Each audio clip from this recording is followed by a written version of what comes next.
Hello, everyone, and welcome to Martlet Games' one and only Dragon Age game. My name is Rose. I will be your storyteller. And today's, actually, this a few weeks that we're going to be playing this game. It's called Dragon Age Unbroken.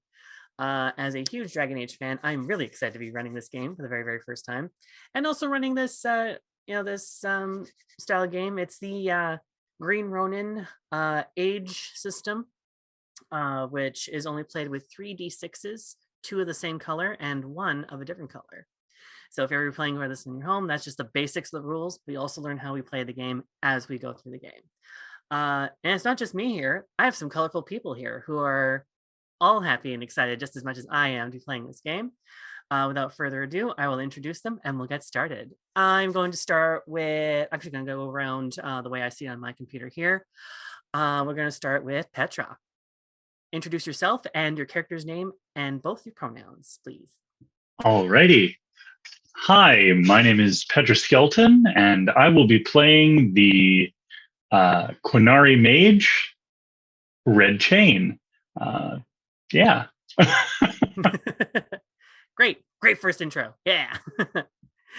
Garnet, you're next. Hey everybody, I am Garnet. I will be playing Ravina Bellstrom. She is a Antivaran Wayfarer. Very excited to be here. This is going to be a lot of fun, I think. Awesome. Jair, you're next. Hi, my name's Jair, and I am playing the rogue surface dwarf Nodis Tollins. He, him, and I am he, him as well. Corey.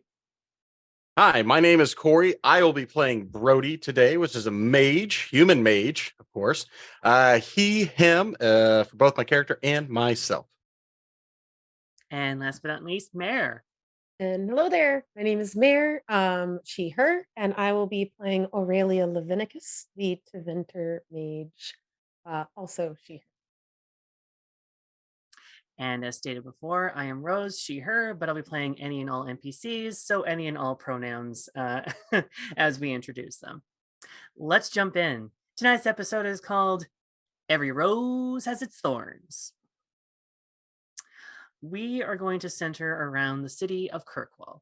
Now, for those of you who are Dragon Age fans and have played the games before, this was the center of where the Mage Rebellion immediately sparked. Mostly because of a certain mage of a certain name that we'll refer to, Anders, who destroyed and blew up, essentially, the chantry that was here. It has been years after that. In fact, it has been 10 years since the Inquisition had placed Cassandra as the new divine Victoire, or Victoria, as people have renamed her. And 10 years since, everything has been sort of being rebuilt. The circles are still in shambles and are still being rebuilt and reconsidered. The chantry itself is still broken up. Templars, sort of, depending on their situation, are trying to find their way without much guidance. There is still debate whether the chantry and the circle should even be closely knit together or should be separate entities altogether. But politics are not our focus for today. We are focused on these 5 characters who have arrived to Kirkwall. Now, for whatever reason or any reason that you've decided, each of you has heard that there is news or chance for you to build or rebuild or assist in the reconstructing of the infrastructure of Kirkwall. First and foremost, with the garrison in Kirkwall itself, where the guard captain has said they would need some volunteers to look into a few details. It's good paying work if you can. Plus, there may also be some value as the guard captain is actually pretty good friends with the Viscount of Kirkwall. But we'll get to that. We first center our adventure on a mage who makes his way into town, and we focus on Brody. Brody, introduce how your character would look and what they're sort of up to at this point in time. Brody at this time is he's about lower 30s, simply dressed for travel for sure. Although he is a mage, he does not wear like signature robes. He does robes. Sorry. He does carry a staff with him. Pretty plain. But he kind of will enter a city with fresh eyes. He likes exploring and discovering things that he's not seen before. So yeah, that's kind of how you'll enter. Just kind of a little bit of wonder, a little bit of awe. Has your character ever been to Kirkwall before? Unfortunately, not. He is not. Wonderful. Your first impression when you first arrive, and also, oh, did you arrive by land or by sea? That's important. I arrived by land. By land, perfect. So you would not have seen the infamous gallows as people have gone in. You would have come in through one of the entrances via Lowtown. Now, Lowtown, as it implies, is sort of the lower town and sort of the older part of town. That is where one of the main places to go to, where everybody knows your name, is the Hanged Man, the local watering club, where it's been known that quite a few shady deal has gone down. Lowtown is also predominantly where a lot of crime does tend to go, but on the surface area of everything, on the surface level at the very least, everything is sort of law adjacent or gray neutral in terms of law. Not basically open murder happens up there. Some petty crime, thievery, the general pickpocket tends to happen. But yeah, you'll notice that there's a smattering of different people that live here: humans, dwarves, elves.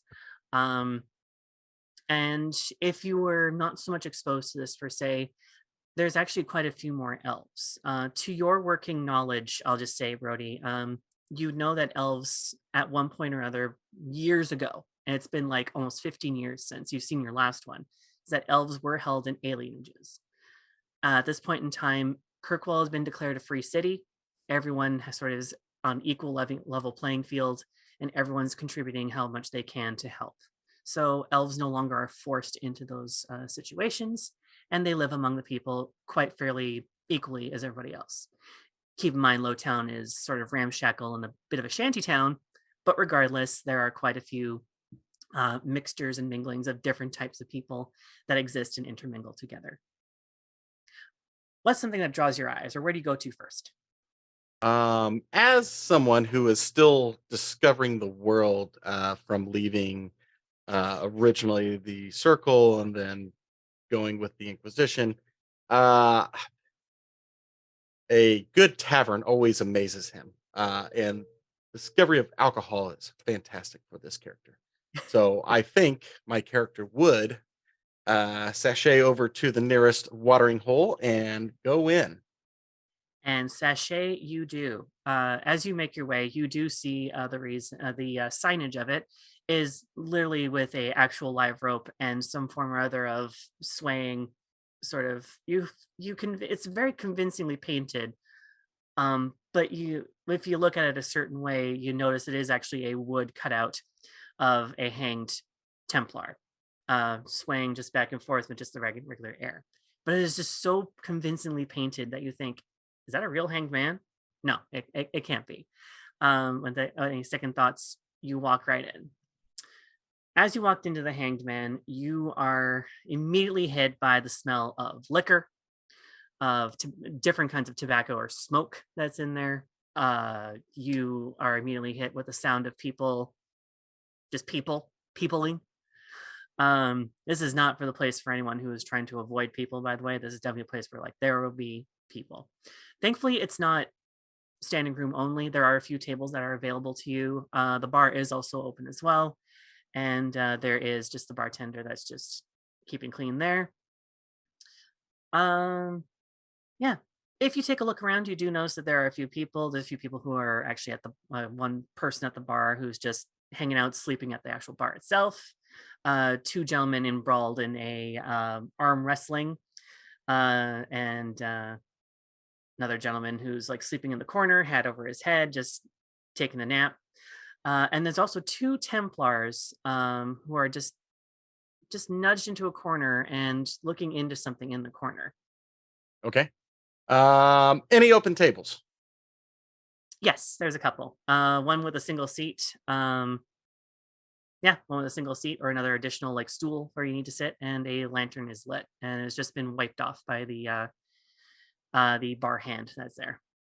Right. I will go up to the bar and hi, barkeep. Can I get an ale, please? Thank you. All right, another ale for you. That'll be 2 silver. Ooh, sweet. Yeah, here you go. Thank you. Thank you. I'm just gonna be over there. I'm just gonna walk over here now. Thanks. And All I will right, just suit yourself. I will sit down at one of the tables that has at least more than one seat open, inviting Okay. for other people to come and talk to me if they wish. I will try to stay away from the Templars, of course. I do Yeah. not present myself as a mage, but better safe than sorry. Mm-hmm. I mean, do you have a staff at all or anything like I that? do. I do have a staff, but it is pretty Okay. plain and not Gandalfish. It's kind of a stick. So it could be mistaken for a walking staff Absolutely. or walking stick, I should say. Okay. Yeah, you chill, you sit, you hang. And then there is that's where and through the door as you just sit down, you notice a uniformed individual does come in armor. But they're not Templar. 2 of them then are together. There's 2 of them all together, and both decently looking. One woman, one man. Both with short, sort of cut-ish hair. His is a bit more short and cropped. Hers is sort of like page boy shoulder length, but like not as well kept together. But pulled into sort of a wee bit of a short top knot. And he said, and of course the gentleman says one to the lady, and then they look like they're about to split out and just take a quick look around. Okay. The lady, actually the female guard knight or guardswoman, whichever, goes up to you and has a seat and goes, "Hello. Mind if I ask you something? I need some assistance." Oh, of course not. This is great. I'm so glad you come to talk to me. Hi, my name's Oh, Brody. hi, Brody. Alice is my name. Do you mind if I sit? Of course. Aren't you already Yeah, sitting? we've been walking around all day. I can't say that I've seen you around here before. Are you new in town? I am new. This is such a great time. I've come here to Kirkwall. I've never been, and Hmm. this place seems interesting, for sure. But it is the first stop I'm making, so I've gotta still a little bit more exploring. Hmm. Okay, so I assume you have not heard about the call for aid that the guard captain had mentioned. I suppose, eh? No, I'm kind of a bit of a wanderer right now, so unfortunately, I have not heard of the call of aid. Hmm. This is there any emblems or any uh signet or anything that I would be able to recognize based on my studies? Based on your Perchance. studies and what you know, and actually on the way in, that seems to be a sort of leitmotif of Kirkwall, is Hmm. just the rising dragon symbol that's actually emblazoned on her orange tabard over top of her um, guard uniform, essentially.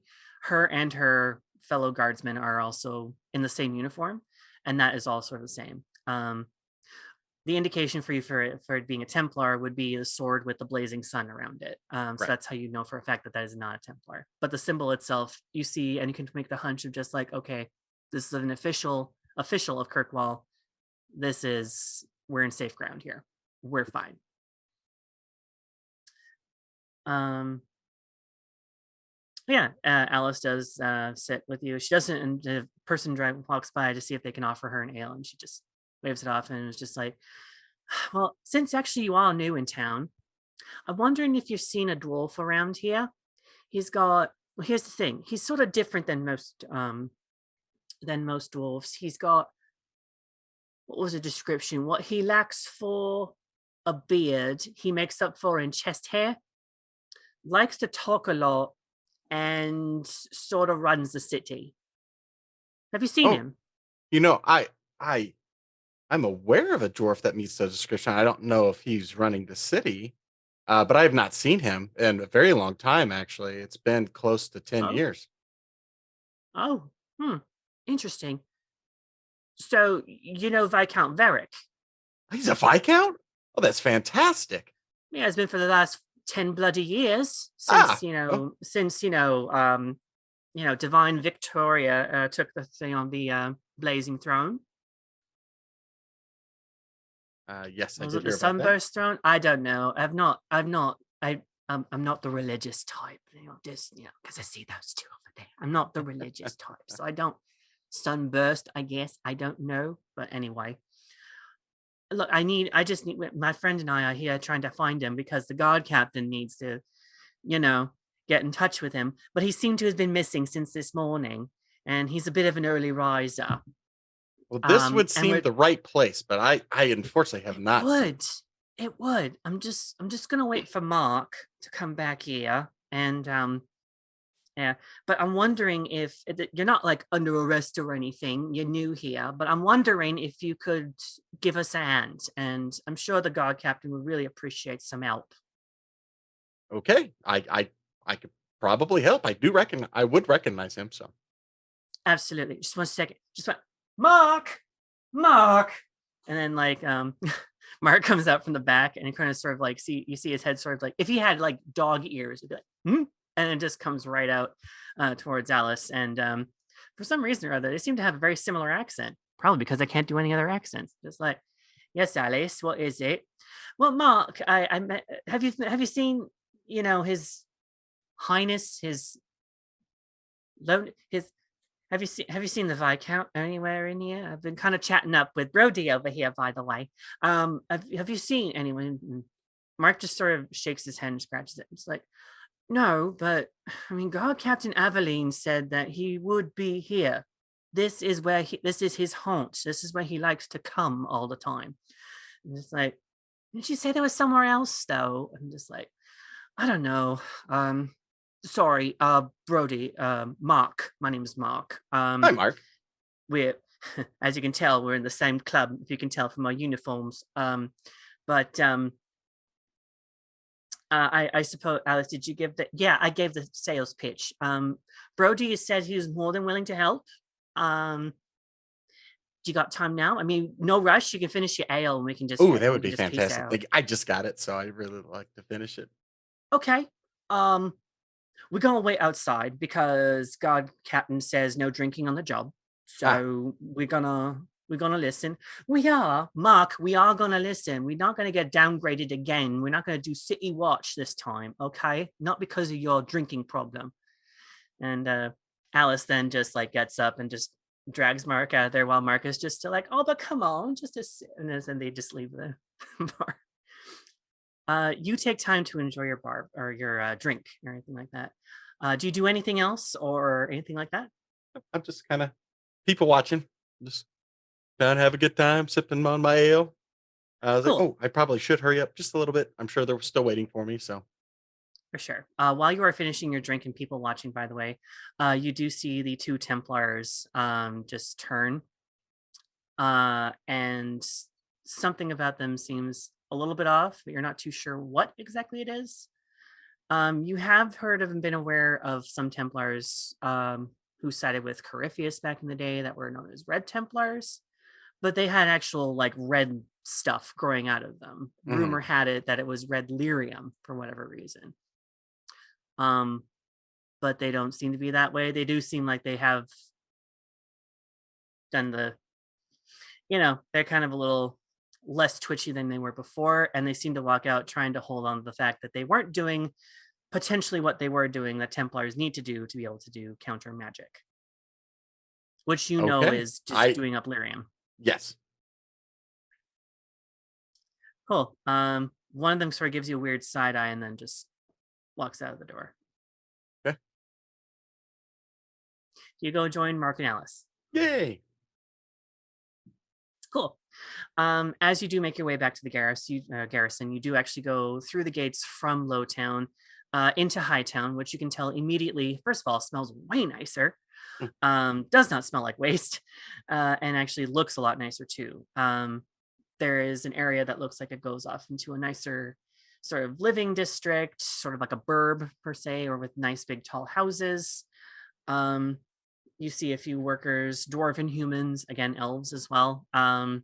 The design seems to take a bit more of a dwarven feel as opposed to more of a human city. The construction seems very much Art Deco, I would say, more than anything like that, which I associate with dwarves, per se, with the design style. You do see an entryway that leads towards the Red Lantern District as you walk by. But they do take you to where the actual main area is, the main sort of city structure is, like City Hall, essentially. Just from the side there, or just from actually getting into there, you do see a huge square as well. There is like a fighting ring or a sparring ring on one side, medical tents on the other side there. You do see a couple of chantry priests go in and out of some of the tents, and as well as some mages actually doing some kind of healings on some of the folks. There is a blacksmith run by a big bushy beard dwarf with like one big long braid, but he is just pounding away on a Templar sword with some Templar who's just very patiently waiting with his arms crossed. Yeah, and you guys then end up climbing the staircase into the actual city hall. As you make your way into the sort of waiting area there before you go into where presumably the guard captain's office is, you see 4 other individuals there, which is the rest of your traveling companions. One by one, Brody. Actually, you know what? I'll have you each introduce yourselves sort of in order, kind of in order of we introduce each other. So you see a Kunari, actually, in Red Chain. Please feel free to introduce yourself either to Brody or because you do see Brody with 2, which you guys would have known as Mark and Alice because they are just golden retriever individuals. They'll make sure that you guys are welcome and introduced here. So you do all know Mark and Alice already. And they all say, hello, got a new one here. And that makes 5. That makes 5, all of you. Introduce yourselves. We're going to go report to the captain. We'll be right back. Hi. Oh, hi. Hi. My name's Brody. Sorry. Hi.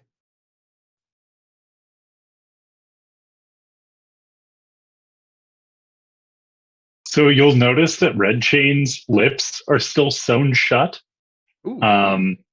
Which, if you know anything about Kunari, kind of explains what they are. If you don't, hey, that's just a weird thing. Why you got that? Otherwise, they're dressed weirdly simply for a Qunari. They're not dressed like a lot of Qunari mercs would be, where they're wearing like tons of armor. But they're also not bearing any of the other marks that you would expect for someone that, if you know about Qunari, that would have their lips stitched shut. They're not wearing many chains, despite the name. And while they have like tattoos throughout them that have a red motif, they don't look. Yeah, they just kind of like look at you when you introduce yourself, raise an eyebrow, and just turn back to where they were waiting. Don't say anything to you. I see that one. We'll have trouble talking. Hi, everybody else. How's everybody doing?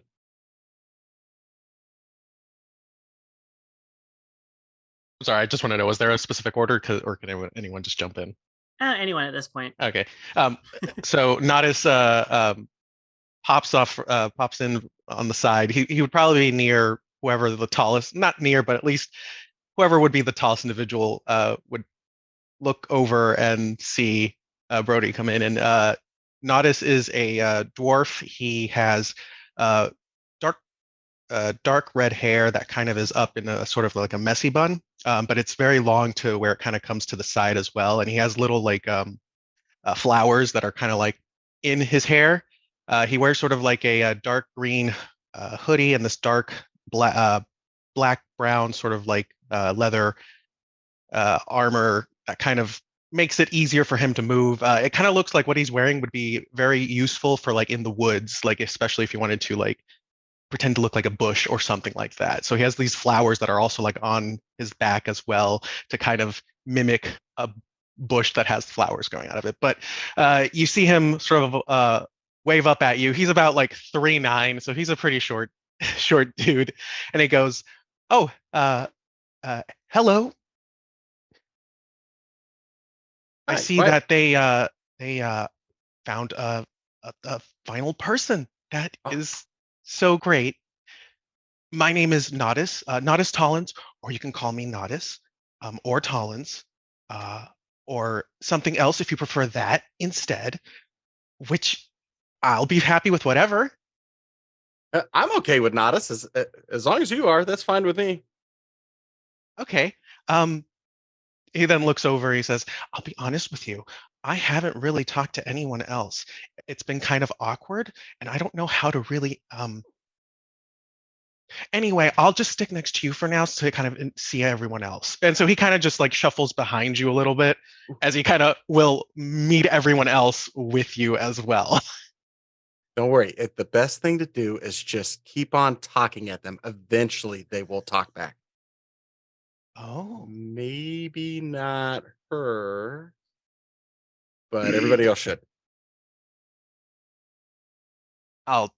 I think you're most likely right. More right than what I was going to think about doing.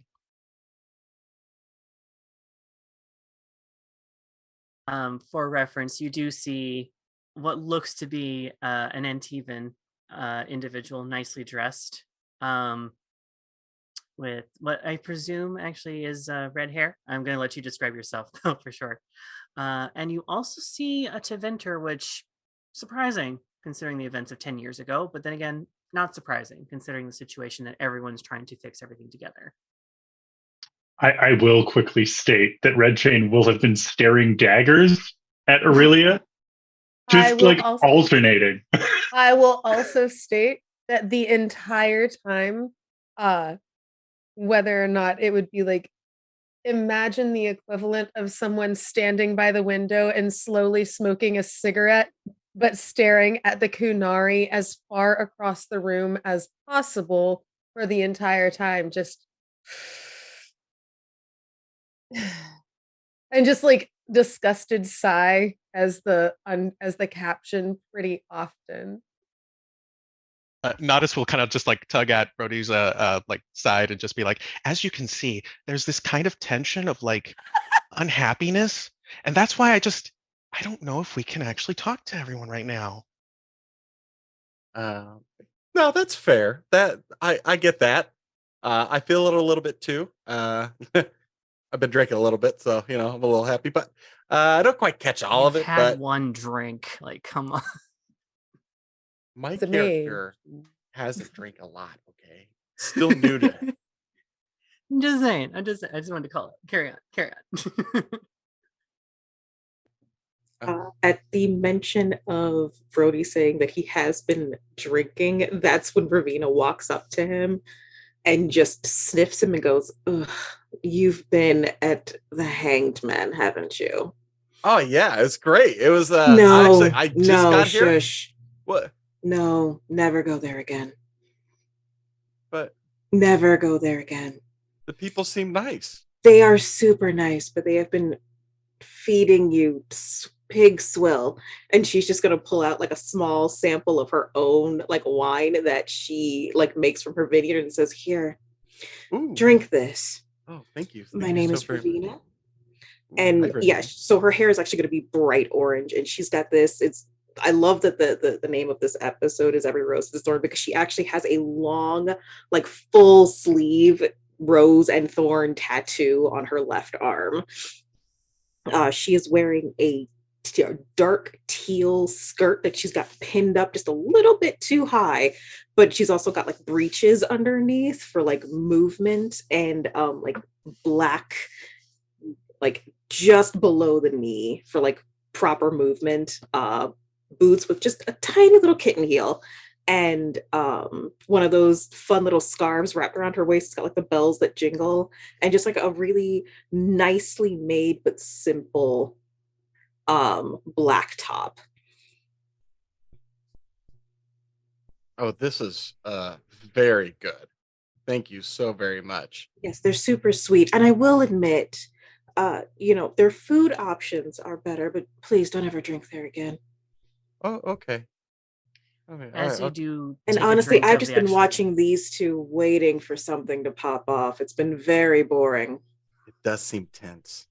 I honestly would rather not see anything pop off, but I mean, if it happens, I hope no one gets hurt in the process.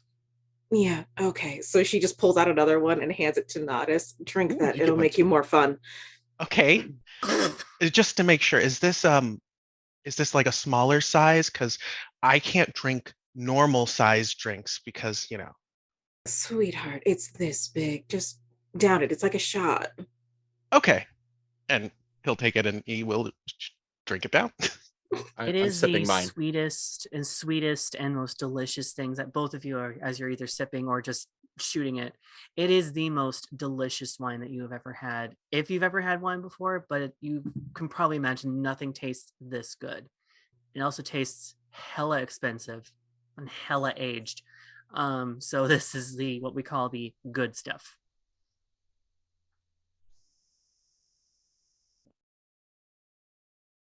And I will kind of look Aurelia's way. And who might you be? Aurelia. Aurelia Levinicus. Nodis, Ravina, Brody, you. It seems like we're all going to be working together. But Ravina, uh, it seems as though perhaps we've run in some of the similar circles. I have a good friend who has a wonderful vineyard out in Teventer, just outside of Minrathis. I mean, I'm certain you probably know folks that way. Side of Bradford. Minrathis. Yes, of course. Yeah. Oh, it's so sad what happened. Did you hear? Yeah, Mhm. lightning struck their fields, ruined half their crops. It was the craziest thing. Uh, Between you and me, it was everything to do with some gossip, so and so sleeping with so and so. Oh, And so that it was was magic lightning then, not it was God, yeah, not it was divine lightning. oh yeah, no, it was a little thing where sometimes if lightning needs to strike where it needs to strike, it will. Oh, And goodness. either way, I just wondered if you knew, but clearly you do. Yes. Oh, yeah, it was so tragic. Anyway, I brought Yeah. party favors and I just walk over and hand her. Thank you, darling. I've got like Looks like you just 70 looking. of these things, so we'll be How okay many for do you like a Is day. the bag enchanted? That's very Yes. fascinating. How else am I supposed to carry them? Ugh, especially if we're supposed to be Wonderful. doing work. So for Aurelia, who's in a similar way to how Ravina has a very significant presence, but with color, everything for Aurelia's is almost the absence of it, with her tones being very much within grays, silvers, some gold. It's simply like dark palette, but shiny in as many places as you could find shiny. Doesn't mean it's expensive shiny, but it's as flashy as you can get doing the work that she does. Um, yeah, and so she has dark hair that, if let down, would be long, uh, onyx colored coils, but is kind of pinned up and with, flashy little bits here and there as well. But yes, and she is every inch a Teventer mage and just exudes that with pride as it goes. Red Chain, what's going through your mind at this point in time from this motley crew that you seem to be found yourself with? So Red Chain would have actually have had some brief commentary on this, but only in sign language for some of this. So literally when Ravina and Aurelia are talking, literally just keeps doing this sign, which just repeatedly is just shut up, shut up, shut up. But By the way, does your interpreter for any sign language that you want to say to the folks, your interpreter is Alice.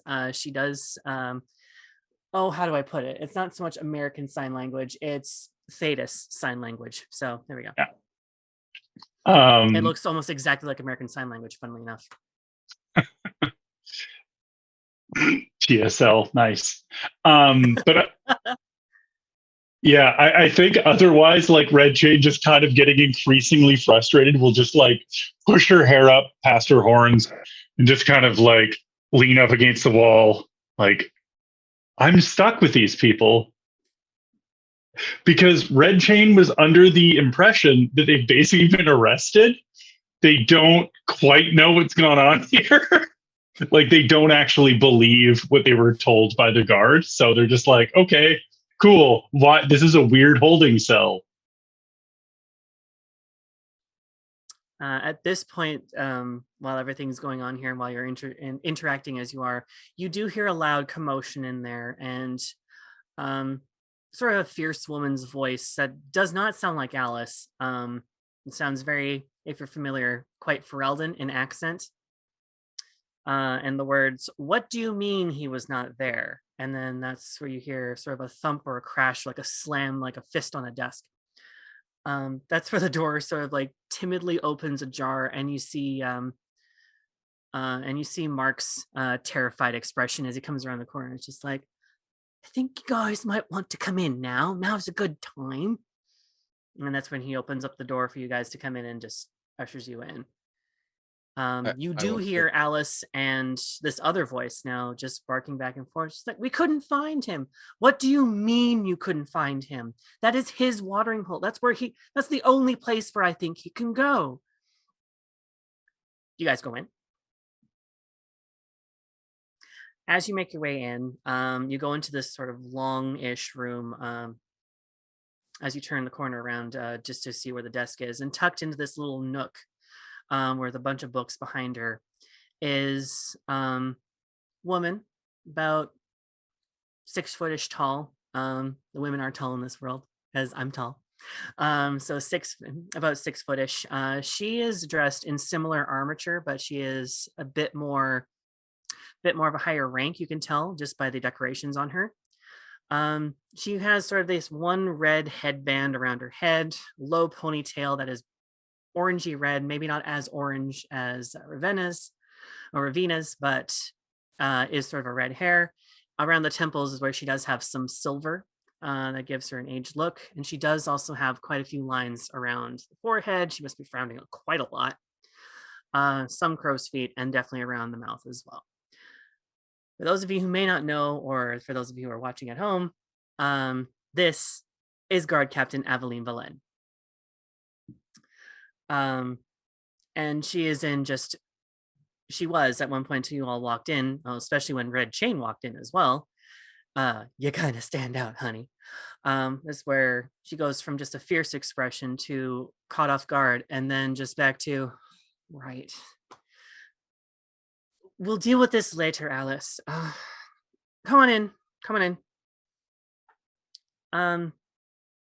Mark, Alice, you're dismissed. Just go. And Mark and Alice do leave the room, and you guys are free to approach the desk as she's beckoned over. I assume you're the volunteers all helping with the infrastructure of Kirkwall? Red Chain's going to raise her eyebrow at volunteer. I do hope that I'll be able to help in any way I can, and I'm sure everyone here would love to help as well. Nice. That's refreshing. Someone with a positive attitude. That's very nice. All right. A quick run through. What are your well, obviously, does anyone know your mount? So I've only experienced this once with an old friend years ago. Okay. Kunari. I have a solution. So Red Chain's going to start doing the sign for knife to see if anybody has a knife. Aveline's actually just going to immediately just be like, okay. And she's just going to walk over and hands you over the knife, but like, butt end towards you, just like, if you need to.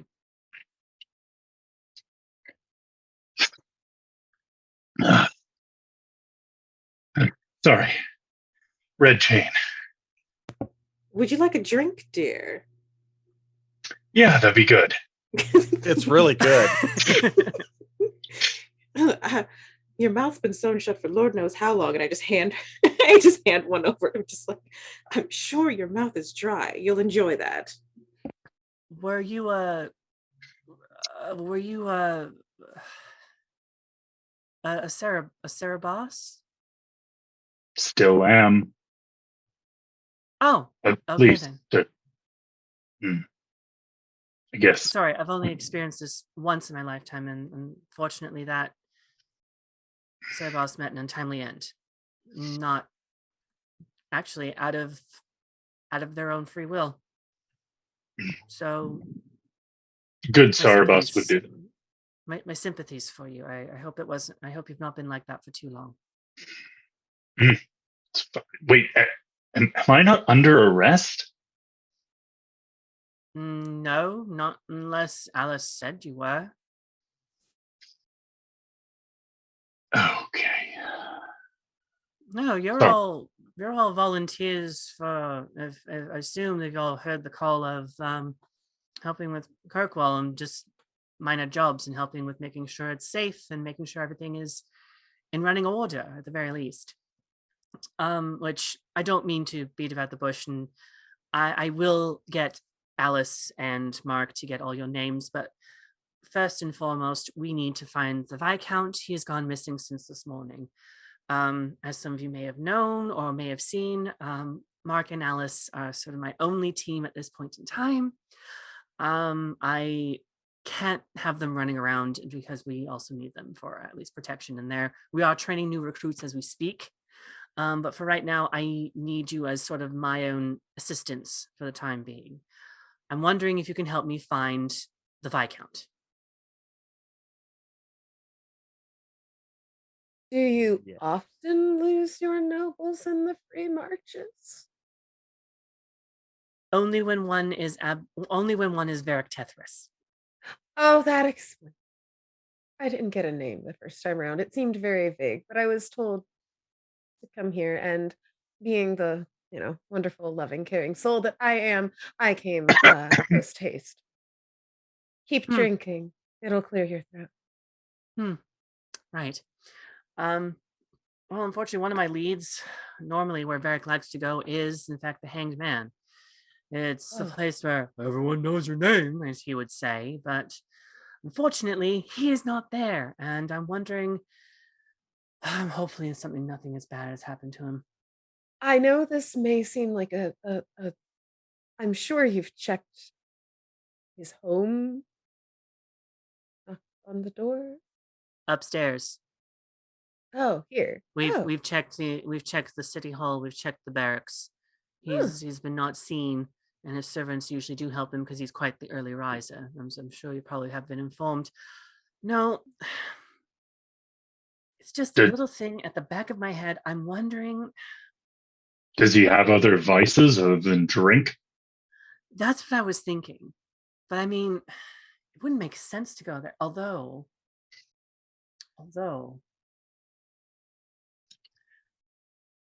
I need you to, if you can, if it's not too much of a hassle, just to head into the Red Lantern district and take a look around at, say, the Blooming Rose. The well, it was a brothel at one point, but now it's a bed and breakfast with benefits. I forget what Lucine calls it, but So now they're cooking. oh Is yeah, that wise? I don't know, but I'm not there for code reasons. I'm there for city reasons. Right. I want to make sure. Quick question. You said the Viscount was missing since this morning. Are they Correct. really missing if it's only been a few hours? He could still be under someone, or on top of them, or between them.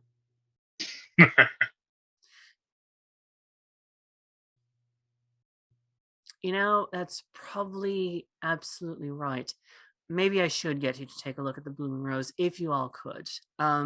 I'm not sure I'm what you anticipate. I have a pretty good idea of what you could anticipate of encountering in the Blooming Rose. Any questions? What would we be anticipating? I'm sorry. Oh, Brody. Oh, darling. Boy, oh boy, Also, oh boy. I have a question. How many roses can you purchase from this blooming rose? Well, Oh, it's as many as you can Aurelia- afford. Aurelia was likely Oh my mid-sip, Really? first hearing.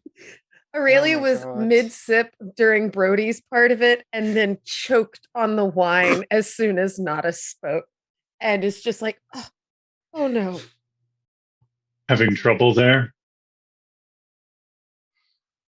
No, I'm just fine. So to the Blooming Rose, are we are you Oh, wanting right. us to kick in the doors there? Do we have some paperwork to flash to them? Do we we get more just go money? and does he have nicknames that he goes by? Like, all very good names, all very good questions, all very, very good questions. I will answer those. Yes, you will be paid handsomely. This is the Viscount we're talking about here. He may even overly pay you as well upon his safe return. When you do get there, you will not need to go in or need any paperwork. Everyone is free to go in, and in fact, they are used to getting investigated by the Templars quite often, but we have a good working relationship where we can come and go, and if we are looking for someone, they're more than happy to oblige. Madame Lucine, who runs who was part owner of it, is who you'll see as a face. The only owner that you will not see that I think you might want to try and get in contact with is Harlan. Harlan is who you'll want to talk to, and I forget how Varric puts it. Harlan is the co-owner of there who either runs with, beside, or underneath Madame Lucine. I forget which one it is, but he had mentioned to say that as well. But yes, who you might need to talk to see if he might know where he is. Harlan is very well connected.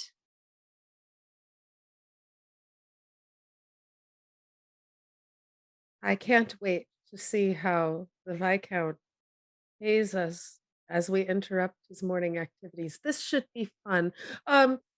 So do we bring him back here? Do we? Yes. Just let him know I have business with him and that I need to speak with him. He is usually good to oblige my needs as necessary. At the very least, I'm not, because I mean, Victoria, back in the day, they had such a very hate relationship. Surprised it didn't fuck, but that's between me, and I probably shouldn't be saying that about Divine, but there's history. Let's just say he and I have a better working relationship than he and the Divine. So he will return as necessary if you mention that I need to speak with him. Any other questions? Did I miss anything?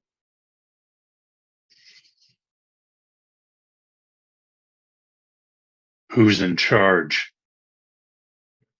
Of the Blooming Rose or of here? We have a squad, we have a group.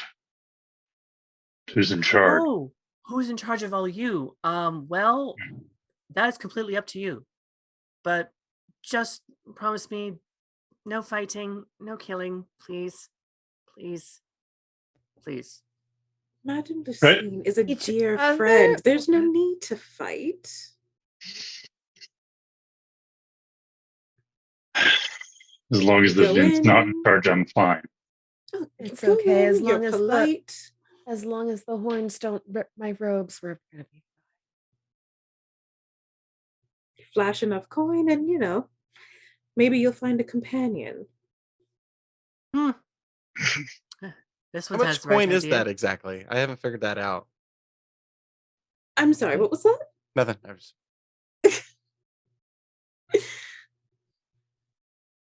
No worries. Let's go. I'll get us in, let her know what we're doing. It'll be fine. Right. Don't have worry. I will some- have her take good care of you two. You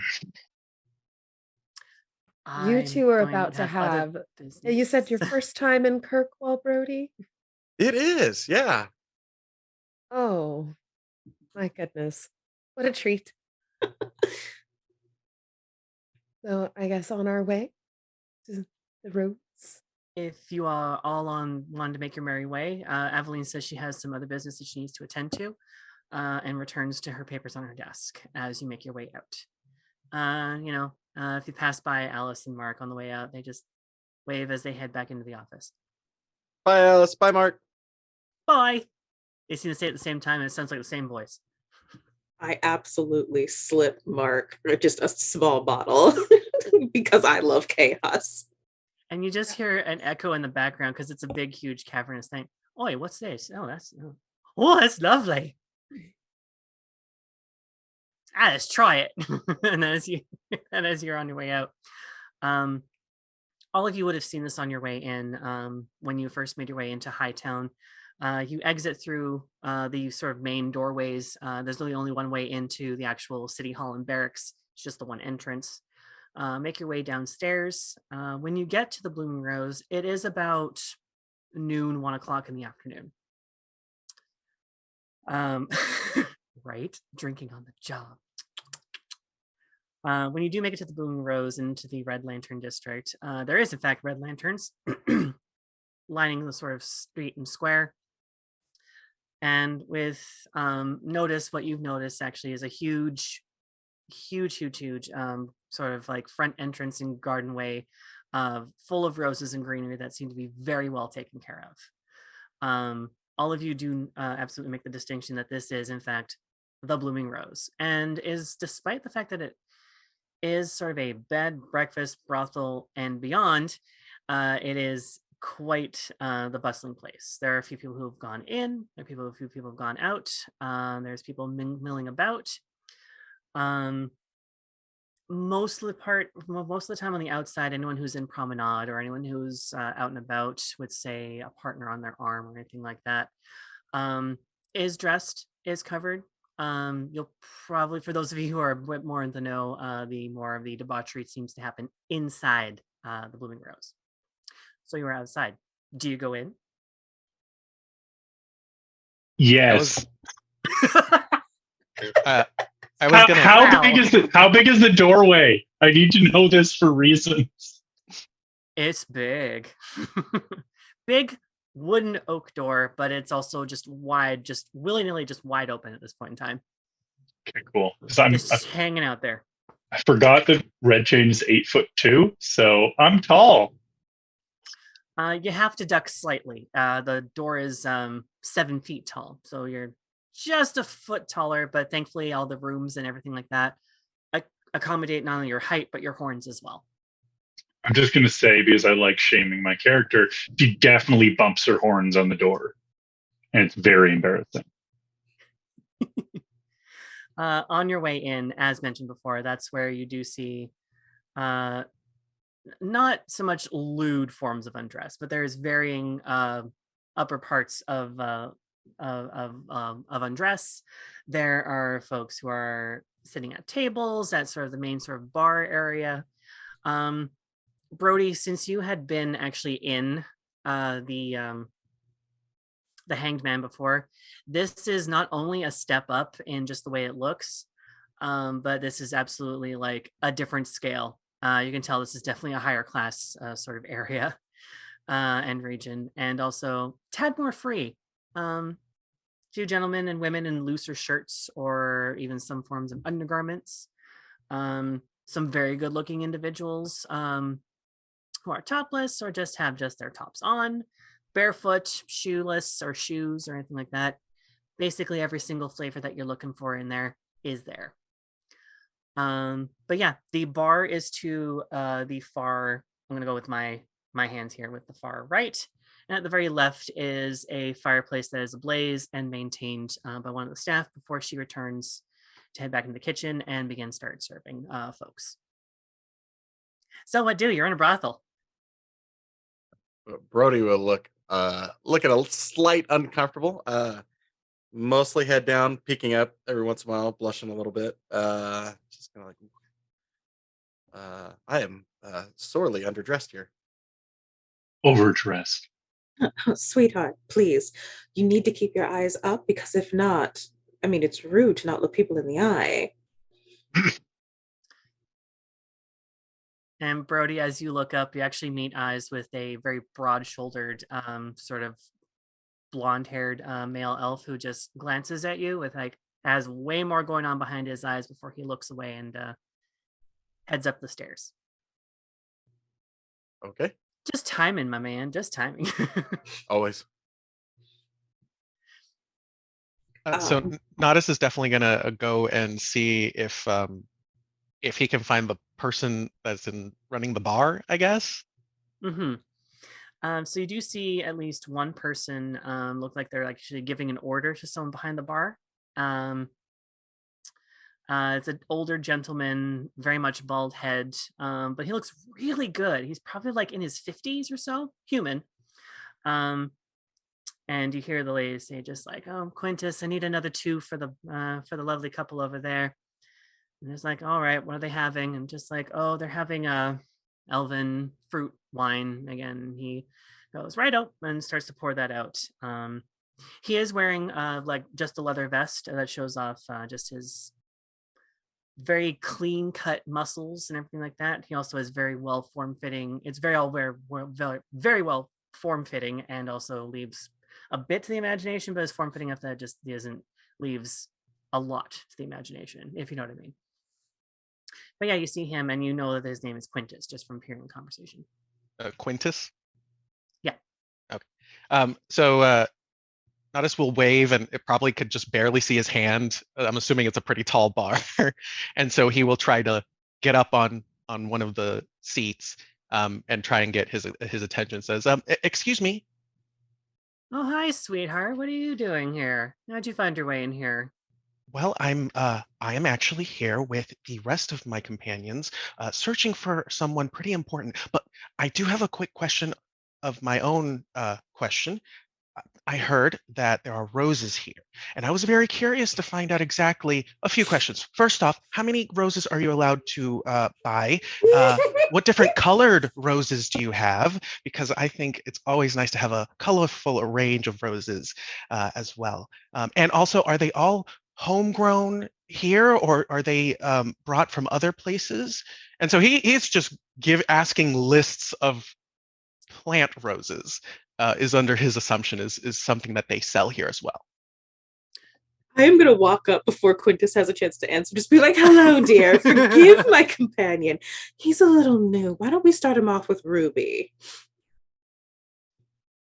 I mean, Ruby's a little rich of a rose, if you know. I mean, because actually, guys, you're Has she explaining. gotten a bit more thorny since the last time I was here? Definitely a bit more thorny since. Okay. She's fine. She's healthy. Mhm. We're giving her the care that she needs. We support our workers here. Of But course. we're making sure that she's taking care of herself first before she goes back to work next week. Okay. As for you, young dwarf, your name? Oh, my name is Nodis. Nodis. Okay, Nodis. Yes. Nodis. So there's actually quite a few different kinds of roses that we sell here. You have your pick of every single rose that you can have. Small Every roses, single big one. roses, Wow. some that grow in the wild, some that are homegrown. There's actually quite a few roses of varying colors, as you can tell. He kind of looks around, Some or with have there been any different. roses around? Like when he says Nope. that, he kind of does this thing where he's like, I don't see any, but I mean, I guess so. There are also, I should let you know, there are some roses that are owned already. So those ones are a bit exclusive. There are varying ranges of types of roses and roses of different pay scale. Certain expensive, more expensive. I would say avoid the ones that are a tad cheaper. They tend to have a bit more thorns, which no shame to them. They are cheap. But there is ones that we consider our premium roses, and those ones are the greatest quality, of the greatest companionship, and also of the most experience. Well, I mean, Sort of looks over between the two of you and just like, I don't well, know, is that good enough? So, like, I personally don't think there are such things as cheap roses, but I think I understand what you're trying to say. I'll just want to see them all, honestly. I'll just see them all. Well, have your pick. They're just milling about. Then I will And I find think he them. specifically chooses the words, anyone that is to your liking, go for it. Then Just I so will long as you search have for the them. coin. And so Nodis will hop off the stool or whatever, and he's gonna search for these plant roses that are hidden about, most likely. So Red Chain's going to turn to Ravina and go, what are the odds he actually finds an actual rose? 5 gold says he doesn't. And I'll see that bet, Quintus says. Red Chain will also see the bet. Aurelia, in this entire time, as this has been going on, has been sitting there slack-jawed, just going, he's joking. He's not joking. Oh my God, he's not joking. This is real. This is happening. Like, just that entire process is happening there. She's like, what? Ravina's having a grand time. She thinks this is the most hilarious Aurelia thing, and just- she's really hoping that someone just finds him and steals him away for a couple of hours. Oh my God, he's gonna come back a changed dwarf. Absolutely. It's going to be amazing. I He's- almost want to see it, but you know. You know what? We're gonna do this roll. We're gonna roll this first roll of the night, folks. Oh no! Oh Yeah. gosh. First roll, yeah. find an actual rose. Yeah, Nodis, I want you with your 3d6, one of a different color, two of the same color. I want you to roll cunning herb lore check, please. Okay. So take whatever the rating of that is, and then roll your dice, and let me know the results. And Let me know the results. And I'm sorry. So what was the roll? It was the cunning, the lore herbs, whatever the Okay. lore that we have agreed for you to Okay, have. okay. Gotcha. And so all right, so this Yeah, is the first time I'm roll rolling it, this. give me So the total. so Give me the total plus the rating, and then I'll ask you from there. So go the ahead. total including the bad die as well? The dragon die, yes. Okay. And so that subtracts from the other two, correct? Nope. Or no, okay. So I got I'll let you know.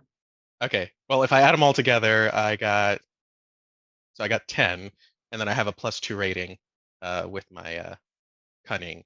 And then I do have that nature lore on there, so does that add one more on top of that, or is it just the 2? That's the roll that you're doing. Sorry, it's nature lore. That was the Gotcha. cunning nature lore that you were doing. Gotcha. So Okay, you're using okay. your specialty, so you're good. Okay. And what's the number on your dragon die? 3. Okay. So, not as just to sum all this up here. You make your way, not funnily enough, logically, or actually logically, you go to sort of the front-ish where the entrance was. And you do see, again, the roses on the way in that were, in the garden outside. And you are outside just for a few moments, and you look around and you go, there they are. Just the one kind, just the red. Doesn't make sense. You do see actually a very slender looking elf who's actually tending to the roses. They too are in sort of like some form of like brown tan leather vest, green breeches, very lean and lithe physique. And you see them actually taking some really good time actually taking care of the roses, actually sniffing them, and even talking to them, just like, there's my lovely. And you're watching them as you're seeing this encounter in just one of the rose bushes just sort of near the entrance there, and they kind of catch you looking. Their eyes are the most brilliant blue that you've ever seen. Their hair is a nice auburn red and sort of just cascades over one shoulder, just a long ponytail. And they look over to you and just let go of the rose, and it just sort of bounces back in place. And like, oh, yeah, he'll immediately walk over to this individual and just say, "I'm sorry for you were. I'm trying to find some roses that I was told they had many different varieties. I only see these kinds. Do you happen to know where the other roses are here?" well, there are these ones right here, but you were talking to Quintus, weren't you? Yes, and he told me there were a variety of different roses to purchase.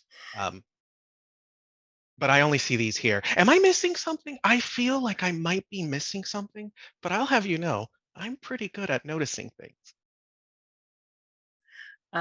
Nothing will escape your notice for sure. But to be honest with you, what Quintus was referring to by roses, he probably thought you were speaking in some kind of code. So I believe he might have assumed you were talking about the clientele, the employees, the sex workers. Some people tend to refer to them as roses, as flowers, Oh, some of them pearls. I think Chantry referred to them as rosary, but that's a bit debauched by my belief. But you know what? That's what the Chantry and their shit. I don't question it. And their freakiness, religious types are freaky in the sheets, if you know what I mean. But anyway, sorry, you were looking for actual roses. I was. I now see where I was wrong. So I'm sorry. Can I take one of these roses anyway, I guess? Oh, certainly. And actually, the one he was sort of just palming earlier, he takes sort of just like a nice looking like elven dagger of some kind, and you notice that he expertly clips it on an angle and pulls just a piece of like fabric or something that just wraps around it, and then ties it up with not just for it to be just be taken care of, and hands it to you, just making sure that you palm not the thorns or anything like that. Gives it to you. Yeah, Nodis like gently grabs it and makes sure he doesn't accidentally poke himself. And he says, "Well, thank you so much. And I apologize for the confusion. I understand it now." This may be the most genuine rose that you'll find here. Then I shall make sure to keep it close to me. Thank you so much. For the record, I myself am not a rose that works here. I'm just the gardener. If you ever want to talk herbology sometime, like I actually partly live here. Yeah, You know where to find me. Nodis immediately says, "I would love that." And he just like with such a serious tone. And then he's like, "Well, I need to go back and see my comrades, companions, people that are. I just want to make sure they're okay." Then I feel like maybe they were thinking the same thing I was now, and so it's going to be a huge miscommunication on their end as well. And I want to make sure they don't get confused too. So, Oh, of course. thank you again. And he quickly What runs back to. Oh, and actually, as you're running off, just what was your name? And he just turns as he's running, "Nodis, bye!" And then he just. You realize as you're heading back to your friends, you didn't catch their name. But you make a beeline back to your friends and immediately spot them. Guys have at. My He God, actually found one. He actually found one. Yeah, he comes in and he does have the rose like probably on his hair somewhere that he put, and he's like, "Okay, I'm sorry. This place does not sell roses. In case anyone was kind of confused with the whole situation, apparently the roses are the people that work here. Where A on simple mistake." earth did you get this flower? this lovely person outside who's the gardener was tending to the roses. They were so kind enough to allow me to take one. So I feel I accomplished what I But you was definitely. didn't pay for it. Apparently, they're free. I think I might win the bet.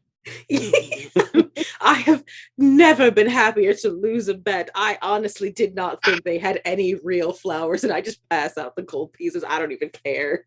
Yeah, Quintus is I'm places his to the side, doubled just like, over with "Here you go." laughter. Well, aside finding flowers, are you all looking for anything or someone? Yes. Where Where is Roses. I don't think I can do Madame? this again. No, where can I find Madame? Oh, I'll call her. And just like seemed like everyone else around here, because there's no form of any kind of easy communication. He just turns his head to one side and just shouts out, "Madame Lucine! Madame!" You see this very grand looking woman who walks in, and she is stunning from head to toe. You would assume from her dark skin and from her like white hair that she is of Orlesian nobility. But she works here and she runs here. Oh, I just run up and hug her. Like we haven't seen each other in months, and I've missed her terribly. So I just run up and hug her. She first of all looks. So you hug her, and she sort of flails out, and that calm, sort of like regal demeanor that she has shrivels into one of just like, "What are you doing?" And you hear shrilling from her voice, "What are you doing on my hip?" Don't act like you have no idea who I am. I am so upset with you. Why haven't you called for a re-up? What have you been serving these people? I heard something about elvish wine. Ravina, my goodness, I haven't seen you in years. My goodness. Yeah, we your stuff is what we call the good stuff. It ran out very quickly. We've yet Yes. to make that arrangement with your family to make sure that we have that in our stocks. Papa has been lax with his letters. I will write to Mama and ensure that y'all, that this place is running up to code. Blooming Rose extends absolutely its end in gratitude to your lovely services from your family. In the meantime, is there anything I can help you with? Quintus called me over here. Back to work, Quintus. I got it from here. What do you all want? Or who do you want, per se? Unfortunately, I cannot taste of the fruits here today. We are working. My companions and I were sent to. I'm just going to be blunt. Is the Viscount here? Oh, the Viscount. Oh, yeah, he was here.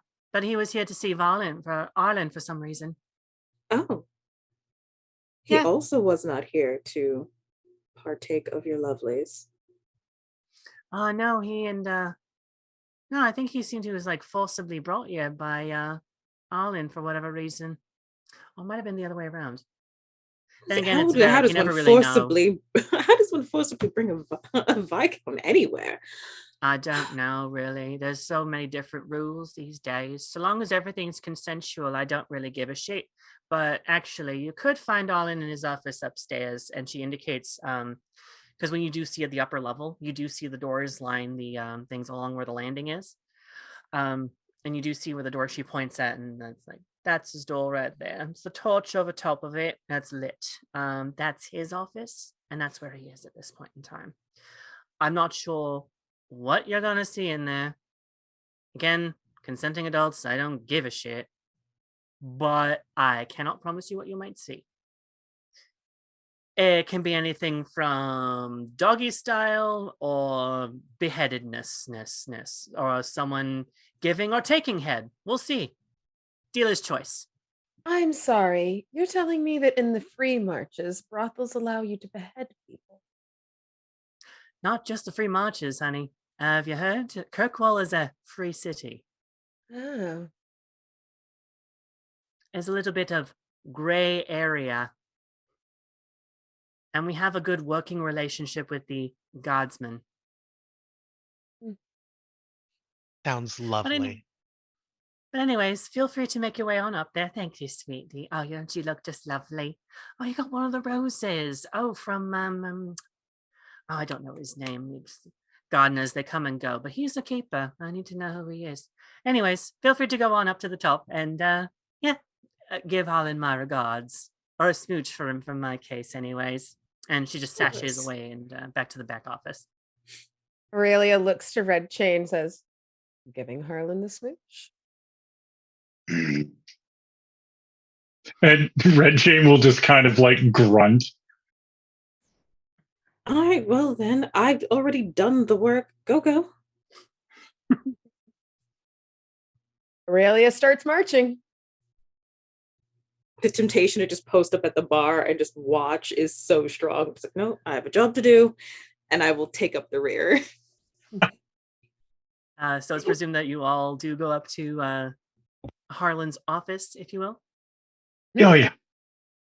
I never looked down again, by the way, after Ravina told me to always look him in the eyes. I am Aww. a little up higher than I probably should be, but I am trying my best to look everybody in the eyes. Everyone has really nice eyes and a really pretty face. Sorry, go ahead. I'm sure they do.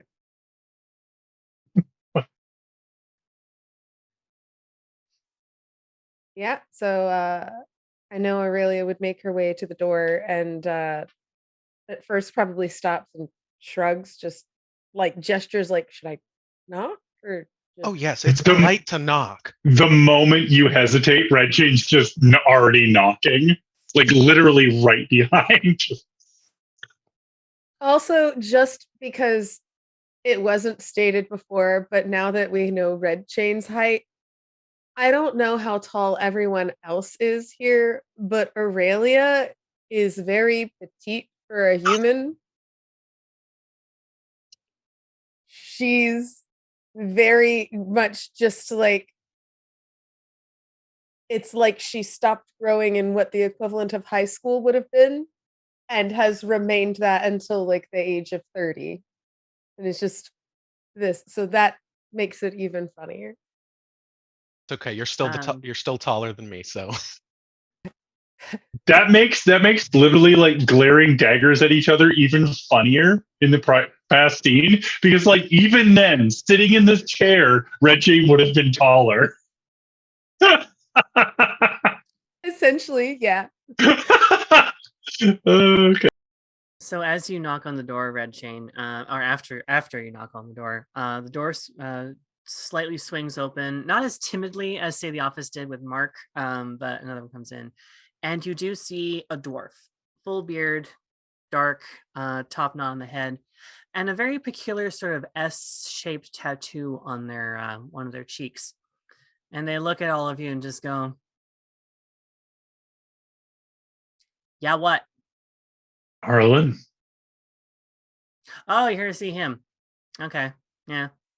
I'll come on in."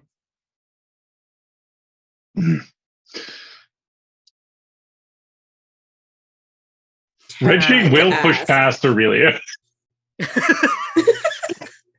Or there's like this, just like if a person could bristle, or if that just like little staticky sort of feeling is there, just things that could have gotten mages killed here not too long ago, just like crackles of frustration. So I am loath to ask this question, but do we hear anything coming from any like hidden rooms or anything when we go in there? Any unique noises? Lots. Squeaking? Yep. I mean, ask. I'll say yep. Cries of pain? Mostly of ecstasy. But yeah, Okay, cries great. of pain. It's a good that toe the line thing. Yeah, gotcha. Not like, no, help, stop, please, this is terrible. Oh my god, I'm bleeding and dying. Except for this room, everyone's having a good time. And you can tell as of this room, there are a bunch of like leather armored dwarf of men and women variety, some with bearing the same sort of S shape there.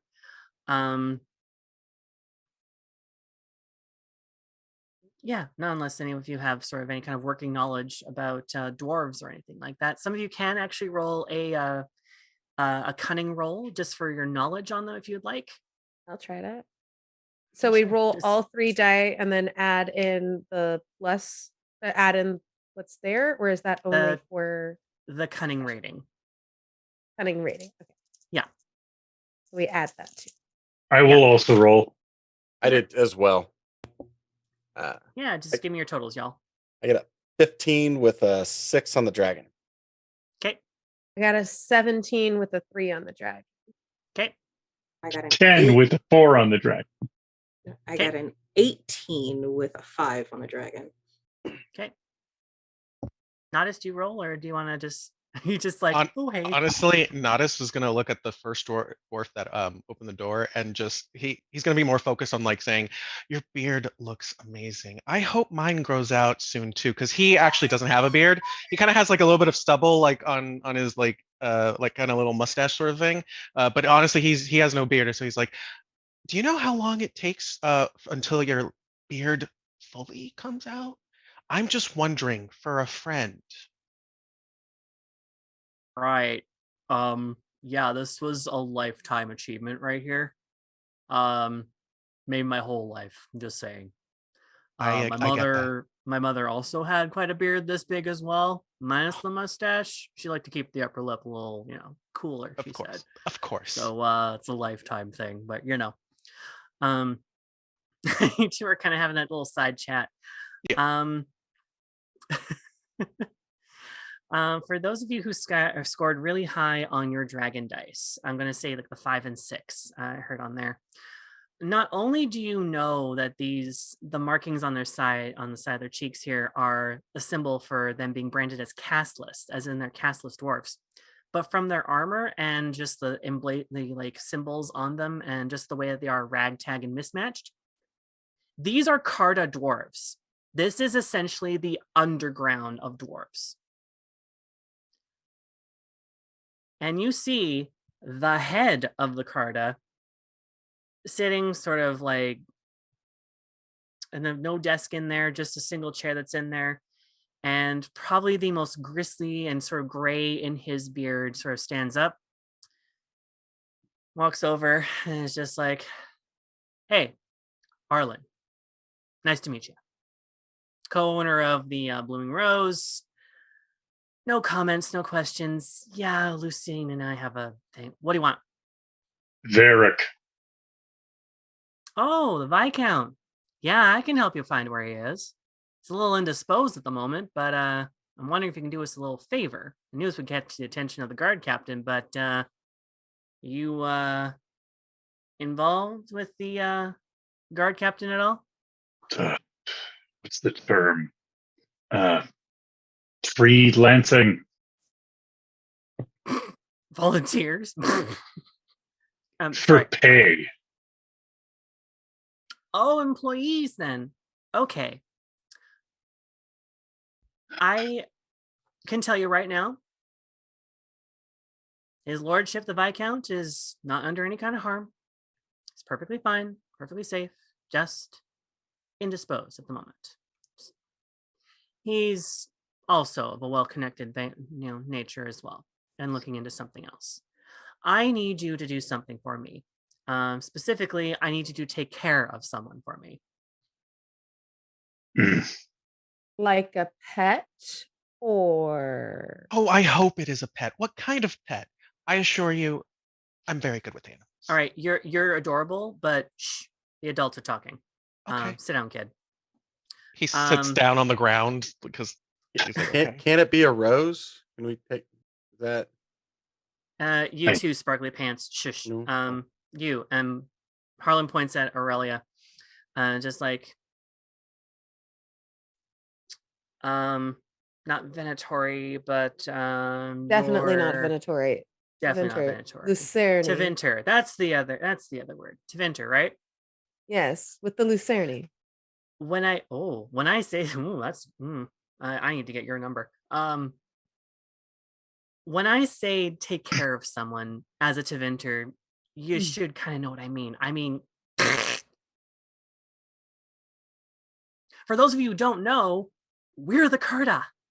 Oogity boogity. And all of them sort of laugh and do some similar like, ooh. So I have a question. Is it Shoot. normal for you to sit out in dozens outside of someone's room as gestures to noises? Is that a Carta thing? Is this initiation? Or... No, this is where we just know that we can conduct business, and this is my office. This is Okay. where I conduct business because no one Fair enough. comes up here. No one. So, Cool. because no one comes up here, your lives are in forfeit unless you can do me a favor. And it's a very easy favor. Okay. There is in Orlesian, he'll say noble, but he's a minor noble, which means he's just some bootlicker from from Valrio or something like that, who just knows people and just knows where to go and just happens to have maybe a trust fund somewhere. But he's also my fence. He is responsible for funds that I've been funneling to him, but unfortunately, he's been funneling to someone else, and I need you to take care of that. Either cut off his business, scare him, or kill him. I don't care. I don't care. Dead people tend not to pay. So is killing him really the best? You'll never get your money if he ends up headless in a river somewhere. True, but then I don't lose more money on top of that. So you can get me my money back and tell him to stop doing it, or make sure he stops doing it. We can be creative. I'm certain that amongst us we can come up with things. These two, highly creative. You wouldn't believe the things I've heard them say today. And he looks at Brody and he looks at Naudis and he's just like, yeah, fine, whatever. Just make sure this doesn't tie or attach to me. And the fact that you are actually more in the employ of Aveline, then yeah, not my problem. If we need to, we can at least clean up the mess, but we're not associated. Sure. And then I can get you the Viscount and whatever you're owed or paid for. He'll take care of that shit. Anything else? Any other conditions? What? A lot of people are promising his money to us. Yeah. This is the second time today. Right. I don't understand that. Varric's just really damn generous. He's kind of a fool that way. I don't even think he really knows how to run a city, but apparently that's just how he is. Anyways, yeah, the person you're going to look for is named Pascal Levesque. He has a place in Hightown. He lives very comfortably in Hightown, and he gives you the specific instructions how to get there and the address of where to find him. Yeah, the sooner this gets done, the better. Yeah. His private residence. Also, if we attempt to go the route of getting you your money back instead of bringing you his head, how much are you owed? That is between him and I. You'll probably see when you do bring it back, or if you're able to find it, if he hasn't spent it already. Oof. Let's just say it's enough that I do want his head instead of the money. Understood.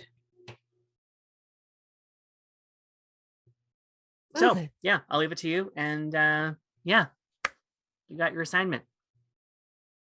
And this is where we go to break. Yay. When we all come back after 5 minutes or so, that's where we will be actually at Pascal Levesque's place, just to speed everything up here. And then, yeah, we'll continue from there. So, yeah, we'll see you in 5 minutes. And hi, we're back. Thanks for coming back, everybody. If you missed the last half, don't worry, you might be able to catch this maybe on a YouTube's later. We'll see.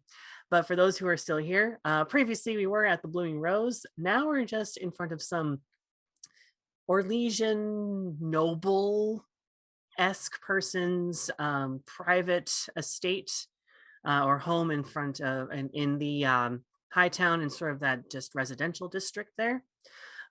You've gone past the gates that have just been left open. As much as is a private estate, it actually does not look very well kept. You do see the door that is shut firmly. If any of you do try the door, it is in fact locked at this point in time. Aurelia's judging hard. Oh, and the entire yard feels it. In fact, you just feel like it's the energy just goes.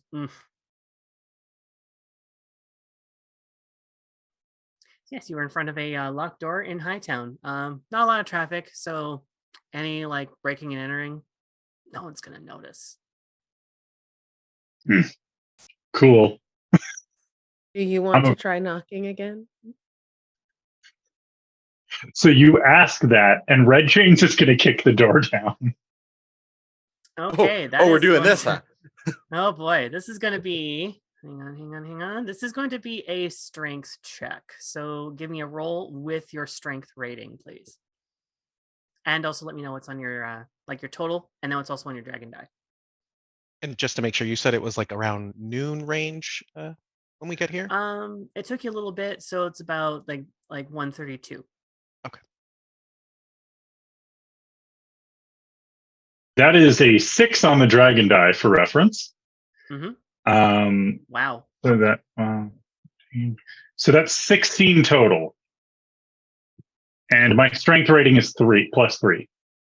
Cool. Because that's a very high roll. And also that dragon die 6 is on there.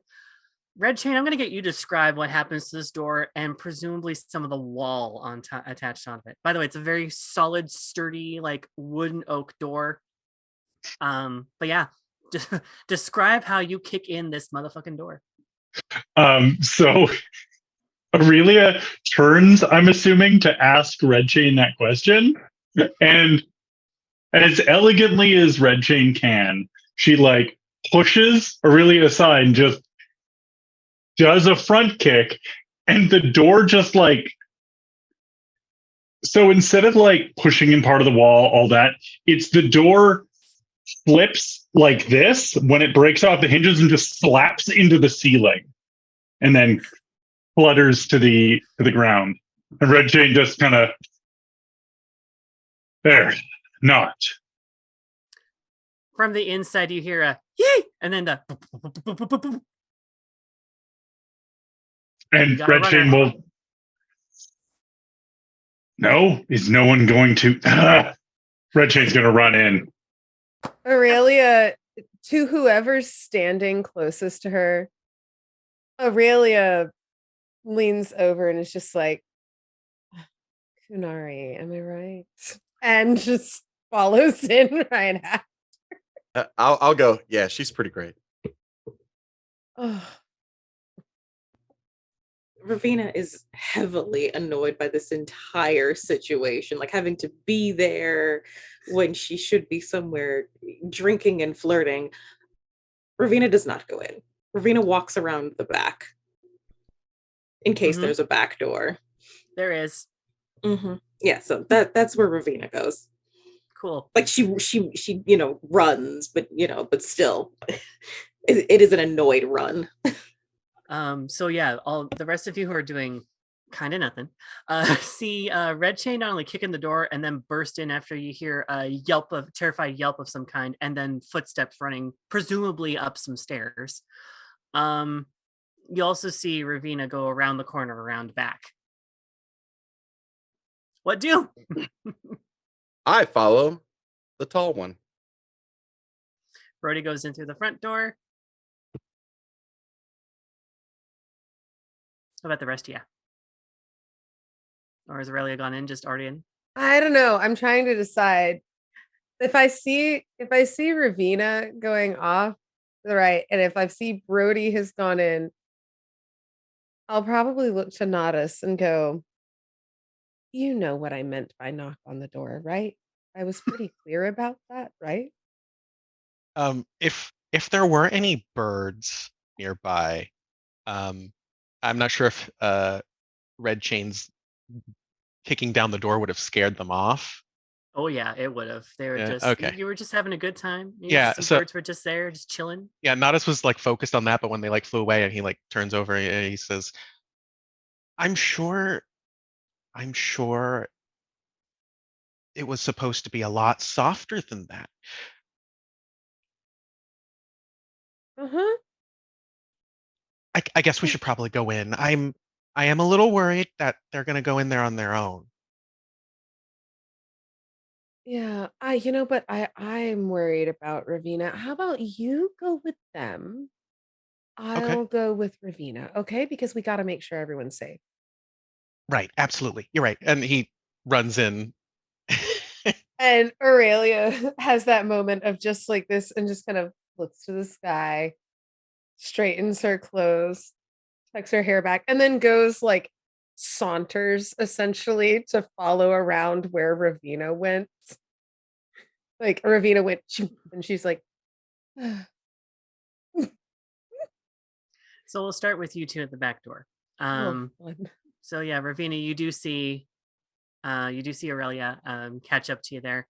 The back is sort of just like that back entrance that you see in some older, higher, nice looking residences. Presumably, if you have an idea of where this leads into probably like the back entrance or kitchen or some kind of like where like maybe even food is stored and kept. It's just sort of that back entrance where um, disposal will be. And as far as you can tell, that part is fairly clean and maintained. Do you try the door? First, I'm going to check to see if anyone's trying to escape out of any windows in case they did go up. For sure. I'll need you to do a perception roll for me. And Aurelia, I'll say you as well can do a perception roll.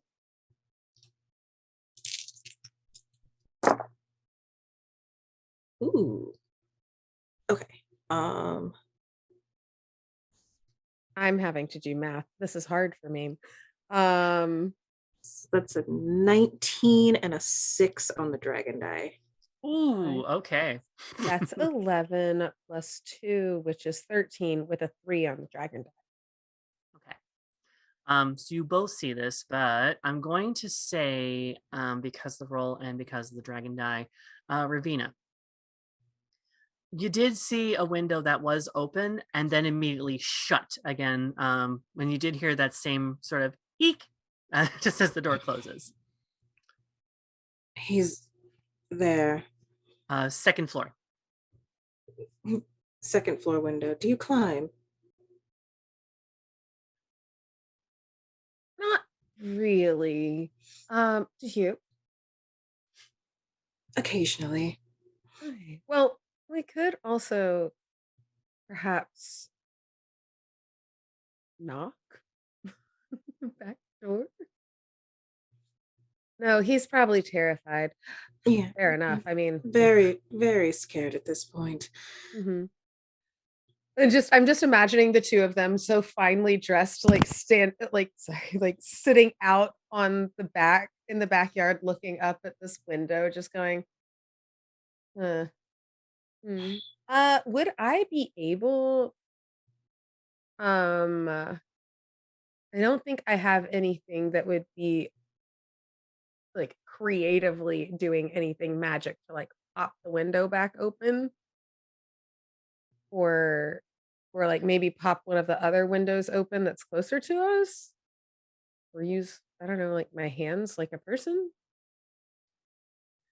I mean, as mentioned before, there is a back door. There are no windows on the floor that you are on, but there are Okay. windows above you.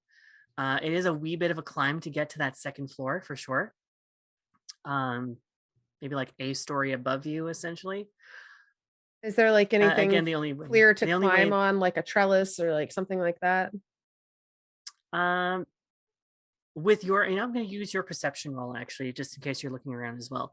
You're Okay. able to find a ladder that just barely makes it to the second floor window.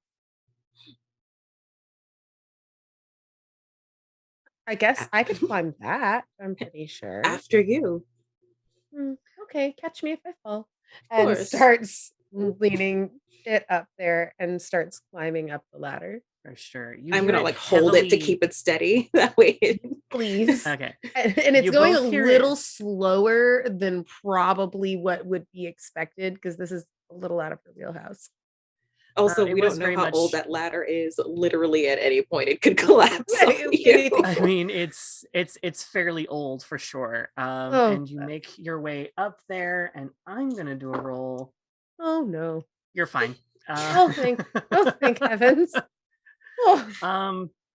But yeah, when you get to the top there, you do get to the window. But yeah, the curtains are drawn, so you cannot see into the room. But presumably that's where you're hoping to find whoever it was that eeped their way into that room. May I try to undo the lock or For undo sure. the window? Just For sure. And this one, I'm going to get you to do a dexterity, or I'm going to get you to do either strength or dexterity, whichever rating is better. guess what? They're both 0. So Cool. this We'll works do the this as same. a dexterity. We'll do this as a dexterity then, just because you're trying to keep your balance and open a window on the outside. That's awesome. We'll see what happens with the no bonus. 11. I have no bonus. And Dragon Die? Oh, the dragon die's a 6. Oh, okay. You were able to actually squeeze or slide up the window because it does stick on the way up, but it's enough for you and presumably Ravina to squeeze through. But that's as far up as it goes. But you're able to get at least that far, so you're able to get in. Okay. There's a lot of wiggling and some grunting and some curses intervene and just all sorts of just raggedy muttering as it is. And I imagine at some point there's the comical view of just her legs and boots and extra like long pantaloon type things kicking as she's wiggling in. And then as that happens, she would try to shove it open a little more so Ravina could come in as well. Yeah, you get it enough so that you can both squeeze through just fine. Ravina, do you go up as well? Before I make that choice, do you see him? Oh, do I see him? That is actually a great question. So you, because I want you all to see it at the same time. As you tumble into, or do you tumble into the room, or do you just like? I guess it's a 6.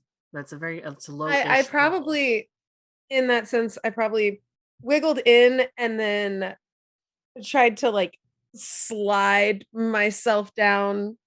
So like not tumbled ungracefully, but just kind of slid there, caught breath for a second, dusted herself off before talking to Ravina.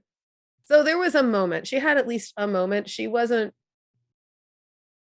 base about it. So as you tumble in, Fine, fair enough. I allow it. So as you tumble in, you do land to a point where you're kind of like upside down, head or feet sort of like splayed out just there. But you see upside down, you do see an individual in a golden mask, or at least a bronze mask, full face, well coiffed, combed over blonde hair, and as mentioned before, minor noble. So in what looks to be, in his perspective, expensive clothes, but they're shabby, very shabby, and most Orlesians would not do that, you know. And immediately you hear the distinct Orlesian accent, Andraste's tits, how did you get in here? And then we cut to the folks who are going on in the front. So Red Chain, you were the first to go in, followed by Brody and then Nodis. Yep. Red Chain, where do you end up when you first get into Leves and into Pascal's space? You did hear steps going upstairs. Yeah, so I think honestly it would have been just heading for the stairs. Like the bullheaded metaphor fits. Yeah, so I'm going to, because now you're going from like daylight into some darkness, some dimly lit darkness. I'm going to get you to do a perception check with a -1 disadvantage. So roll with everything in the bonus, but you're minusing 1. Okay.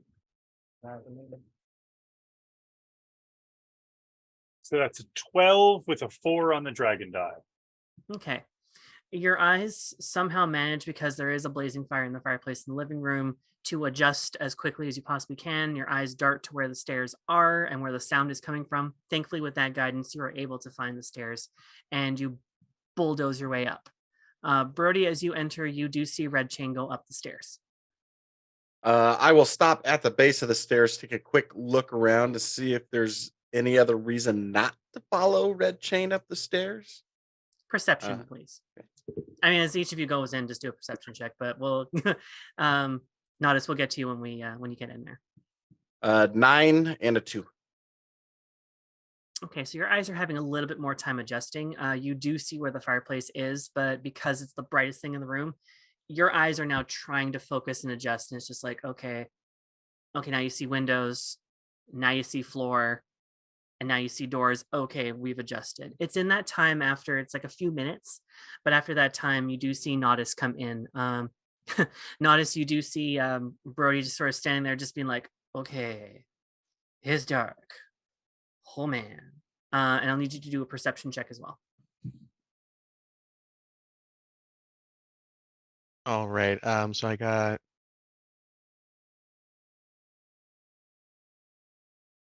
7 and then a 3 on the other dice.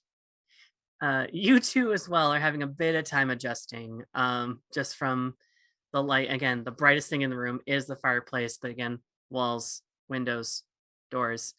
So just a moment after, you're able to see Brody just at the stairs. And Brody, you do see the entire room. There's nothing distinct that stands out. You both do hear the sounds of Red Chain bolting around the second floor landing. Once I kind of gain my bearings, I will start heading upstairs, obviously, more than a few steps behind. Okay. Nodis, you do adjust, your eyes do adjust at that point in time to be able to follow up as well. I was actually going to see, were there any other like doors down here other than going up the stairs and the one that we came through? Yeah, there is one sort of like directly across the room from where the entrance was. There's one other door. Okay. Nodis will just quickly go over just to kind of peek in there, just to make sure there isn't like anything going on back there before he then runs up. Sure. Yeah. So, let me see. Do you want to do it stealthily, or how do you want to do Yes, stealthily. It's going to be like a Cool. quick little like peek and just to make sure. that? Okay. So it's going to be a stealth check. If you have stealth as a specialty, give yourself, I think, a 1 on that one. Otherwise, it's just a flat out, I'm going to say dex roll. All right, so I got a 9, 11, so an 11 and then a 1 on the dragon dice. If there was anyone else down there, you are not the most sneakiest person in the entire world. And the door also has not been used quite a bit, and therefore not oiled quite a bit. So not only does the handle jiggle as you open it, but then clicks as you've turned it into place, and then the door audibly groans as you pull it open. You see an empty kitchen and the door to the back. Okay, as it opens really quick, like with that loud creak, Nodis will be like, please be quiet, please be quiet, please be quiet. And then like checks in. And then if he doesn't see anything at all, he's not going to bother touching the door at that point. He's just going to be like, okay. And then he'll run back upstairs to catch up with the other two. For sure. I'm going to just say it for the sake of brevity there. Nodis, when you get back there, you do see Red Chain and Brody both just right as they're getting there in front of a locked door. And yeah, you do hear some muffled, terrible, terrible French accent from the other door. Don't you dare come in here! This is my private property! The door, by the way, is locked between you and who you presume is Pascal. Cool. Nodis will just kind of let the other two know and be like, well, there is a kitchen downstairs. I didn't see anyone down there, so yeah. Right. Well, I guess this door next. Are Good you luck sure to you? you. I'm Are sure you sure can do it. Are you sure you want to kick it down again? Can you pick it?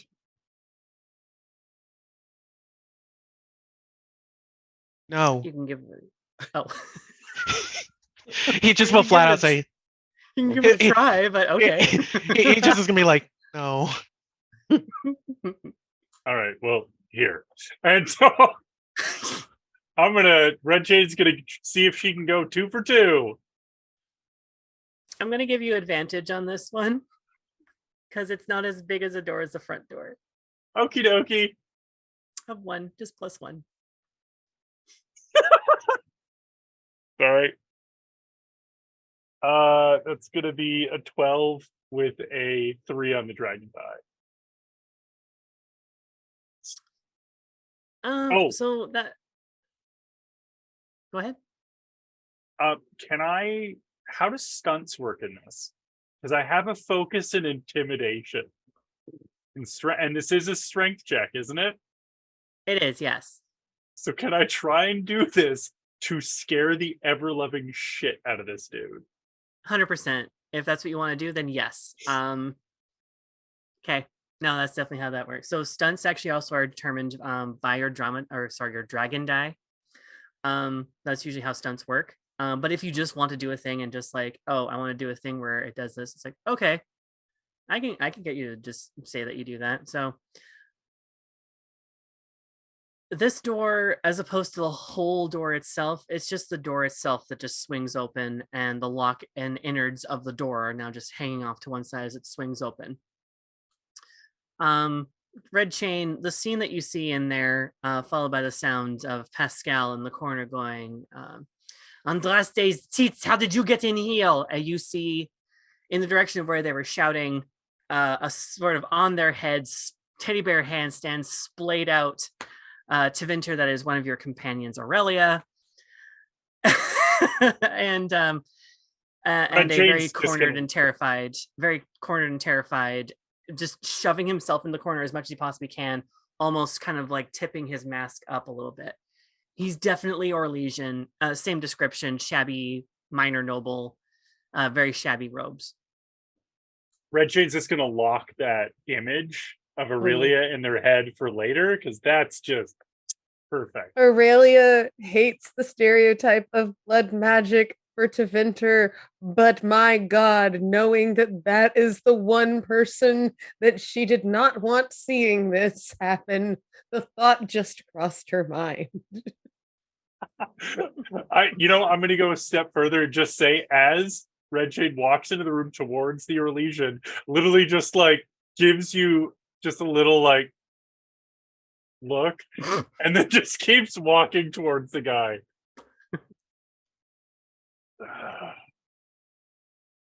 What were we told this guy's name was? Pascal Levesque. Hello. As soon as he sees you, he again is just trying to cram himself in the corner and just like, I'm just a noble. I'm just vacationing here in this small puny little town. Me too. Pascal, yeah? Oui. You owe people money, Pascal.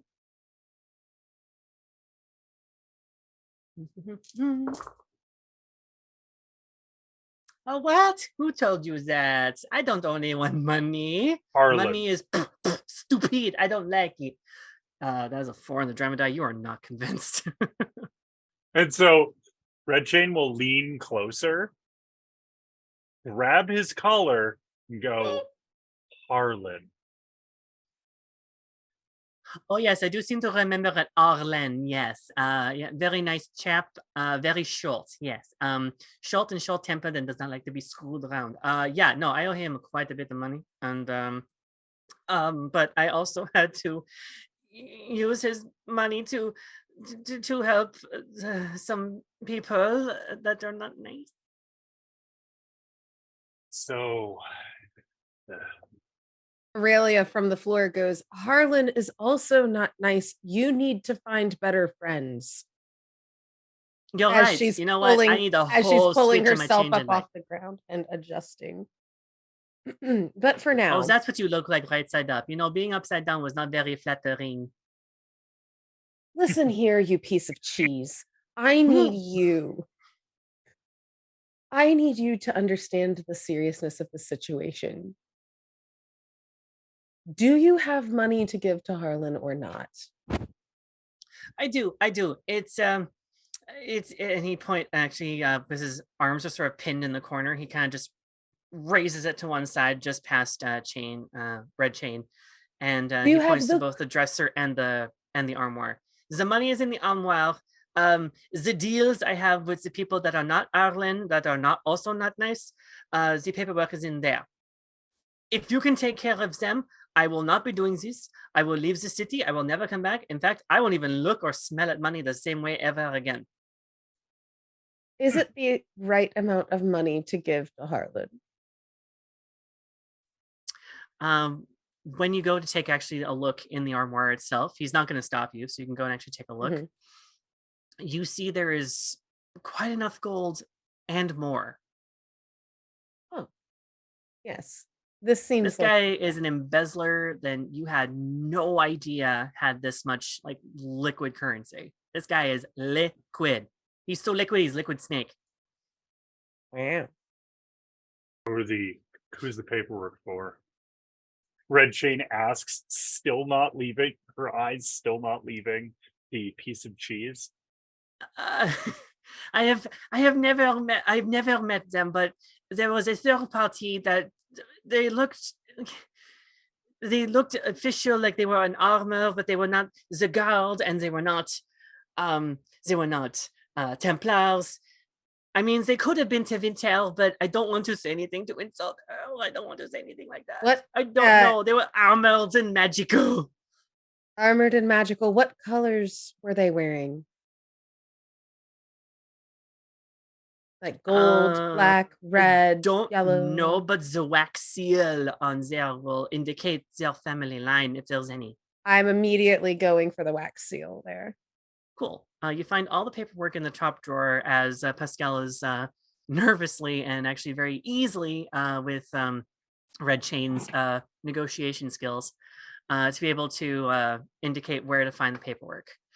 You see a number of notes, including and involving little everything from quick scribbles to need this amount, shipping instructions, need this and this and this, for that, all sort of relating to shipping and some form or other of handling of some kind.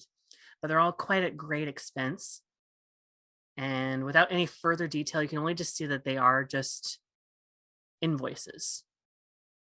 When you do look for the symbol at the very bottom, it's not the wax seal per se, but it is the actual stamp that's on there. That is definitely of Tevinter for sure. But it is of a family that you're not too sure of. It looks like someone's family symbol, but you're not too sure whose exactly, or even if it just looks like it. Would I be able to roll anything for cunning with historical with it, or it is completely foreign to me? Yeah, no, feel free to go and actually roll a historical, because this is your Pardon me, but 2 cats have decided to invade my desk and were sitting on my dice. So, and now he's very fascinated by the fact that I'm rolling dice. I see it. Can you move, sir? Please? Mommy, Please, I'm in the middle of something. Ow. Mommy, what are you doing? I've got to roll somewhere else. Hold on. Okay. That is 11 again, but 6 on the dragon die. Perfect. This symbol hasn't been in circulation or been around in a very long time. If anything, this also more importantly as well, this does not indicate Venatori as well. So you immediately cancel that out whatsoever. This is something else. This is old Magister stamps. This is something that you would see on from years and years and years ago. You remember actually going into some form or other of some kind of archive in Minrathos, actually, just on a like either day trip or school trip, or when your parents had to go and do any kind of official business in Minrathos, in basically the big huge city that's in Tevinter, you would have gone and actually taken a look and seen some stuff that was by this marking. You don't know who exactly it is, but you've been indicated as someone. You remember just hearing distinctly the voice of, I see you found some old diplomatic magister archival information here. They too had no idea who the magister was, but this is what's used by really old, really ancient magisters for So some this really is top centuries secret old in information. some of this? Like, are we talking? Oh, these are not centuries old, but the symbol itself is centuries old. Okay. So someone is using a very old Tevinter symbol as their stamp and their moniker. And even as a Tevinter, you know that's not a good thing when they're calling back the old magisters. Oh yeah, that's kind of like textbook bad news. And of course, you think back to what Pascal just said, that they're not so nice people.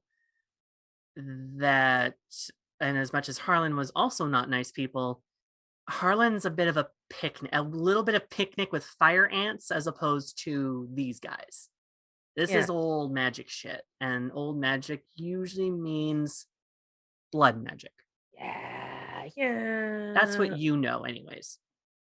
But you are able to collect these papers and take them. Aurelia has a moment where, like, as she's looking through them and she's having these realizations, now she kind of, given the height that Red Chain has, and this is a relatively normal sized guy, a human man,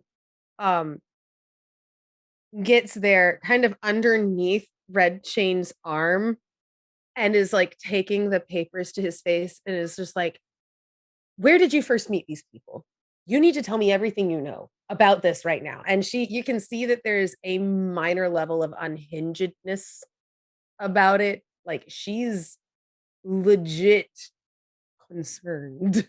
If the Vint is concerned, there are problems.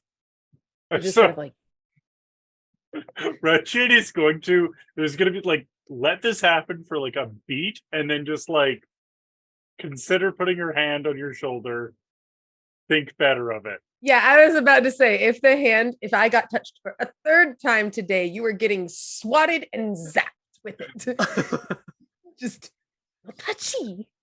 But yeah, no, she's kind of like in very much this sort of like, what the heck is this? Do we have everyone upstairs now? I was actually just gonna say, having been very irritated at not getting a response from Aurelia, you've heard Ravina, nothing at this point. Yeah, Ravina is just like, well, she's either dead or they're doing an interrogation thing. So she's not going up the ladder, watching Aurelia struggle to get through the window and then looking down at her own frame. She's just, I'm not going to fit through that. And then walks back around to the front of the house and walks through the front door that has been kicked open and just goes up the stairs to see all of them standing around this man. And you do see Aurelia just like under like Red Chain's arm. They have something pinned in the corner somewhere, and you just hear like, you need to tell me everything. Right. So Ravina's going to pull out her quarterstaff, which is spring loaded. And so she's going to open it and then bang it on the floor and just go, where is the money you owe Harlan? We already got it. Great. Can we go now? You see the armoire open, spilling out with tons of gold. You make an assessment that just like, that's a lot of money, and that's probably gonna make Harlan happy. So then I just walk over and I'm just gonna bonk this guy on the head with my quarterstaff. So just about as Pascal's about to open up, I met them. It's not a hard bonk. It's one of those like, what are you doing bonks? Stop stealing from people who can kill you. He's a real weak guy. Ugh. Red Chain's just gonna go. He is not out. He just sounds like he's had way too many ales at the Hanged Man, specifically. Ugh. Can't handle Orlesians roughly. They're too fragile. We should bring him to the guard. Yes. What did I miss? I Arlen's didn't- got his money. Apparently, he's not going to kill us anymore since we walked into his room. So scary. Listen. And we can get the Viscount and be done. Yes, we can do that, but there's also a bigger problem. So yes, you may have your laugh in a moment, but these are Teventer seals, but these are Teventer seals that are old. The seals themselves aren't, but these haven't been used in ages. Someone is using these from like the old magisters. You know, the spooky ones that you tell your children about at night. That is what this seal is. Each of you has sort of a vivid memory. I mean, except for Red Chain. Those of you who had grown up with the chant of light being spoken to, and even Nodus, you would have had the chant of light at least told you. You would have heard of ancient old magisters entering in the Gold City or the Black City, depending on the telling that you've received, of entering them and becoming the first Darkspawn. That's how old these are. You thought these were fairy tales. This kind of makes the fairy tale almost still old because it was years and years and years ago, but it kind of makes the history make it more history as opposed to fable. Something worse than an event is an old event. Great. And yeah, Red Chain, you would just know, base knowledge wise, that yeah, the older the vent, the more potent they are.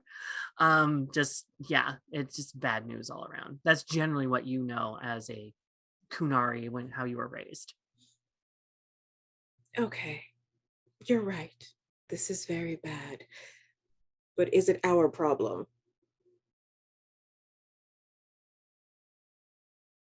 I mean, I don't want to be that person to mention this, but we are kind of helping Kirkwall be better. Our job was to find the Viscount. We were on our way to do that. We had to find this sad little man who has an armoire full of gold. Now we just have to wait for him to wake up, tell him to stop doing whatever it is he's doing, take the gold back to Harland, get the Viscount, take him back to his not girlfriend, and get paid. These seals need to be taken to someone who has actual authority. This is not our problem. Like the V count. Yeah. Yeah, that would be his problem, not ours. This is well above our pay grade, no matter how generous he is. That would be neat to meet an older Teventer. Yeah. No, no, it Well, is not. I really don't think you know what you're saying. I've read about them. Yeah, and it really should have stayed that way. Brody. Brody, Yes, where do you Aurelia? hail from originally? Ferelden. Can't you Oh, tell by my accent? I could tell by something else. That's what I thought. But rubs her nose. Sorry. I don't know what you mean by that, but Regardless, these folks, waves the papers, were very real. And if there or someone is even impersonating them, that means they know too much about them. That means they're in stuff. So yes, I do agree. We definitely need to get these to the Viscount.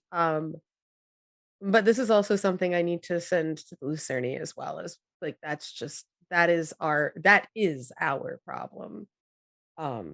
So I will have to send some of this information along to my people as well.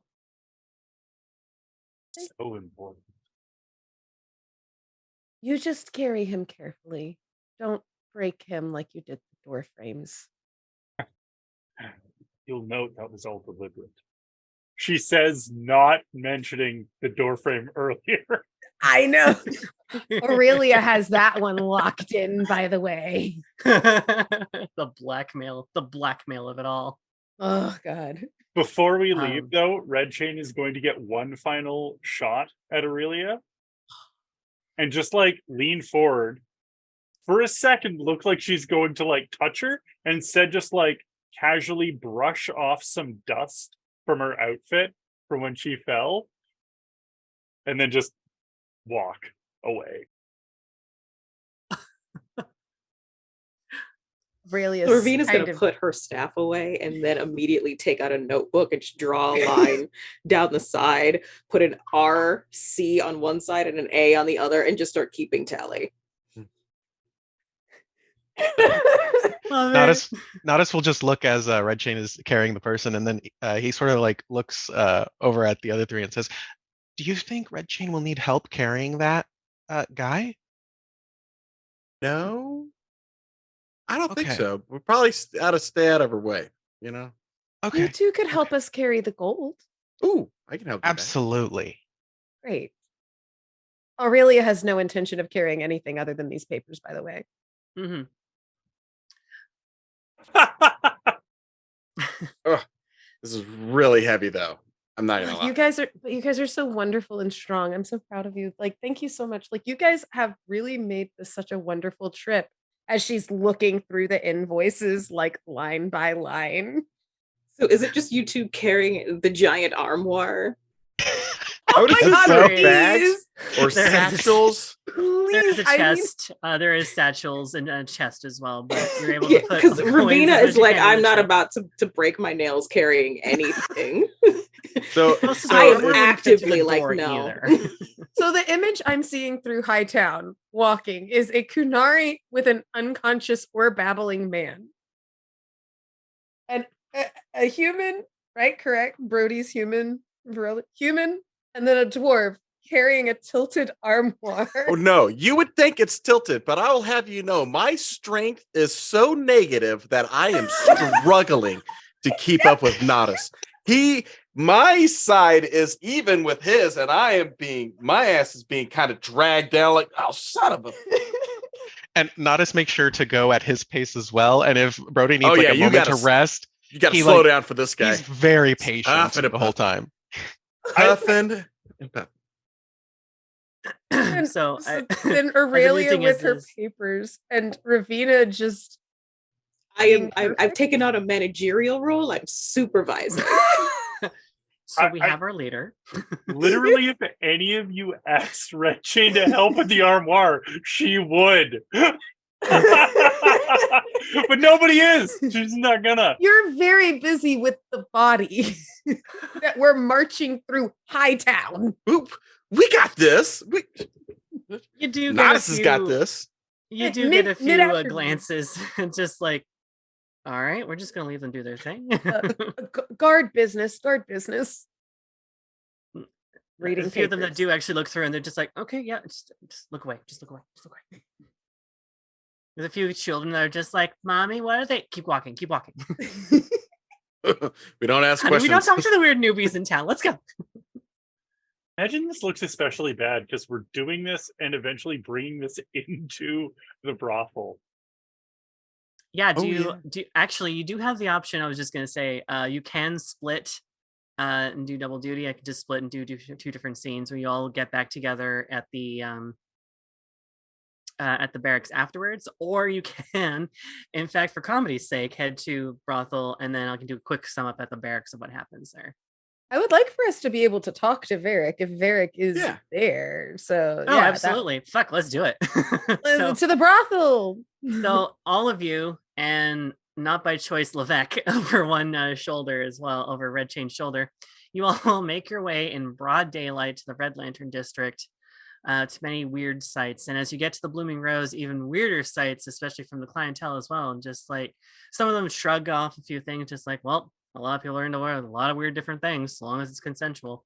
And you head back to Harlan's office. You're greeted by the same dwarf that greeted you before.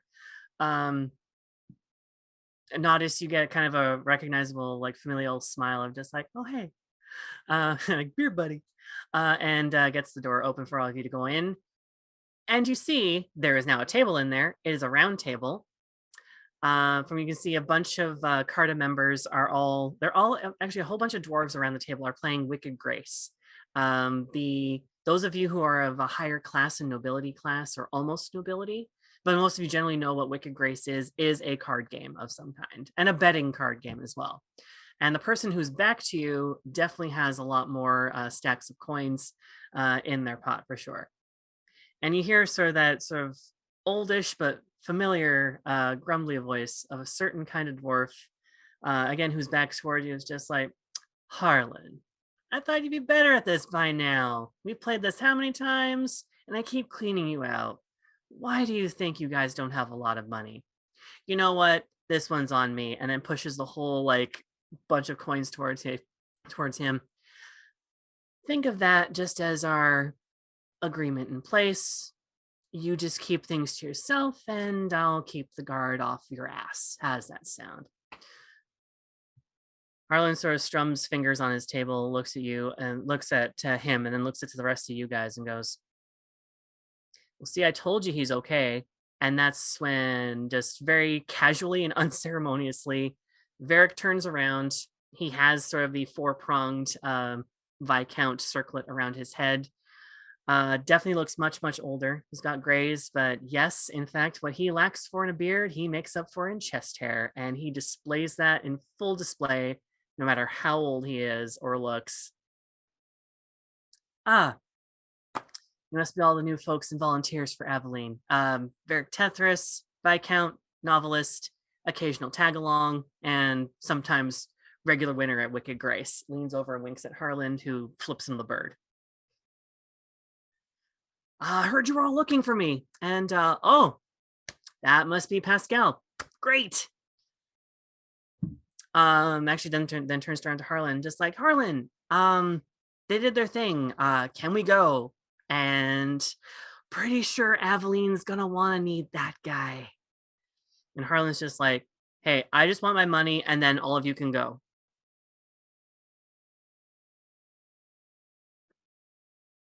Does Nodis and Brody at the very end start like like getting the money and everything, and they'll take it from Brody because he's clearly struggling. But notice you're still there to at least assist. And the group of dwarves, like 6 of you all together, bring it over and put next to Harlan. And someone actually does like a quick count and a quick check, takes the satchels, and it's just like, it's a little bit more than here.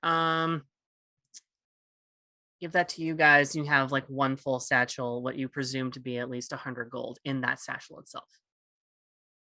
And by gold, I mean sovereigns. And by sovereigns, I mean gold. Just like, yeah, this right here does actually cover it with interest because he owed us. And that's sort of like one little dwarf with like white beard and just small little like pince-nez spectacles. Just like, yeah, that's it. We're good. And Harlan's just like, there you go, free to go, and a little extra just from me. If you guys do need anything, though, you guys did me a solid regardless. You got a favor from the Carta. And Varric then turns around back to you guys. And after your escort, I also have some favors to give to you guys as well as generous pay for making sure that I'm safe. And yeah, honestly, right out of the coffers, this town's actually rich, and I made sure that, so let's get you back to Aveline. Let's get you paid. And you do all make your way out of the Blooming Rose back to the barracks. Again, Nodis, you do see that non-binary elf gardener on the way out who gives you a bit of a wave and a nod. and they'll also wave very happily at them as well. Yeah, and they'll smile when they see the rose is still on your person. Then you head off into the barracks. Ravina's gonna look at Nodis and just go, before we leave, make sure you talk to them. Oh, talk to them? You're right. I should probably say a formal goodbye. Learn their name. You're right. And if he's able to, he's going to quickly run over there to them and just say, I didn't catch your name, and that was very rude of me, and I'm so sorry about that. I was just in a bit of a hurry. That's okay. Sorry, Naudis, was it? Yes, Um, my name is Stan. It's the name Stan. I chose. It's the name I chose when I came to the city when I left my Dalish clan. Stan. Okay, perfect. Then that means the next time we see each other, I will know your name.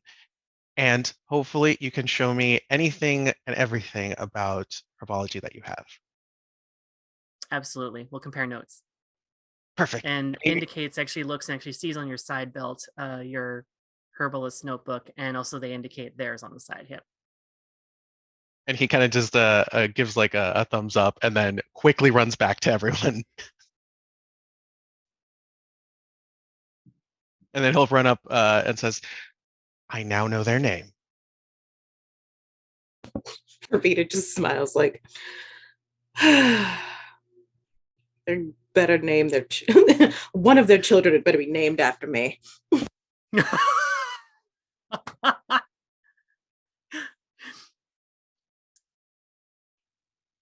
Yeah, so if nothing else, was there anything else at all?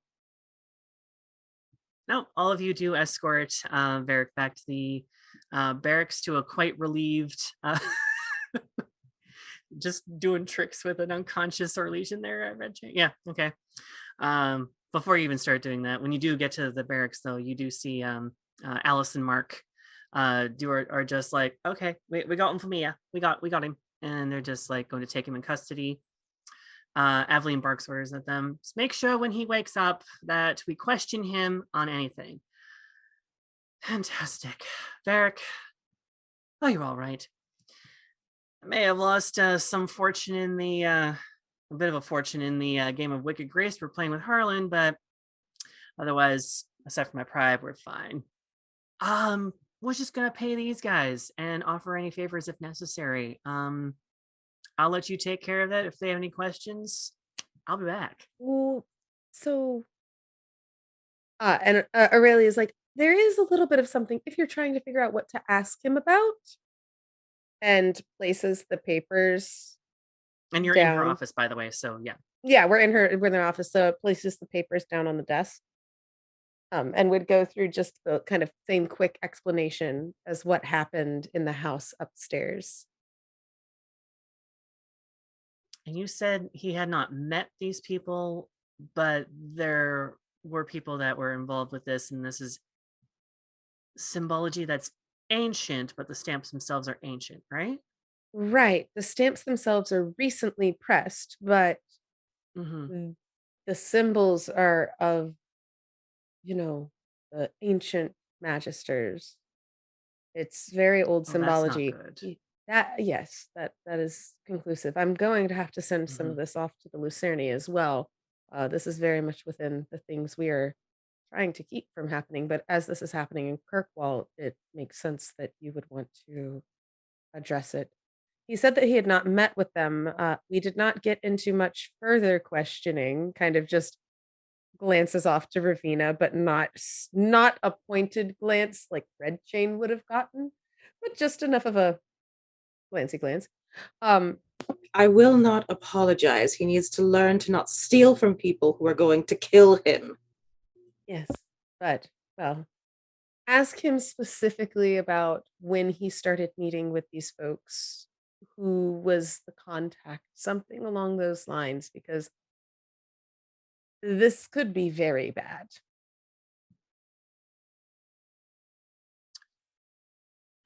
If you don't mind, Vera kind of chimes in. It's just like, if you don't mind, if we can make a copy of those, I'm gonna get my insiders to take a look at that as well as use your contacts and see if they can connect, so we can start piecing this together. Because we need to know who this person at Levesque was for, and we'll question him as well. Like, I'll make sure, like, there's no like full transparency. I know We would love. Magister Pavis will be very interested in these. Pavis, oh my god. Oh man, I hope he's doing all right. Oh, the old so Busy and complaining about it, but That sounds like him all right. Yeah, but let's you and I after this get in touch and see if my people will talk to your people. Absolutely. And that's Thank you, something that Viking. happens Yeah. off screen there. Just to wrap things up here, because I know we have a wee bit of a time limit here. But is there any other sort of anything back and forth between, or any questions anyone of you want to ask Aveline or Varric at this point in time?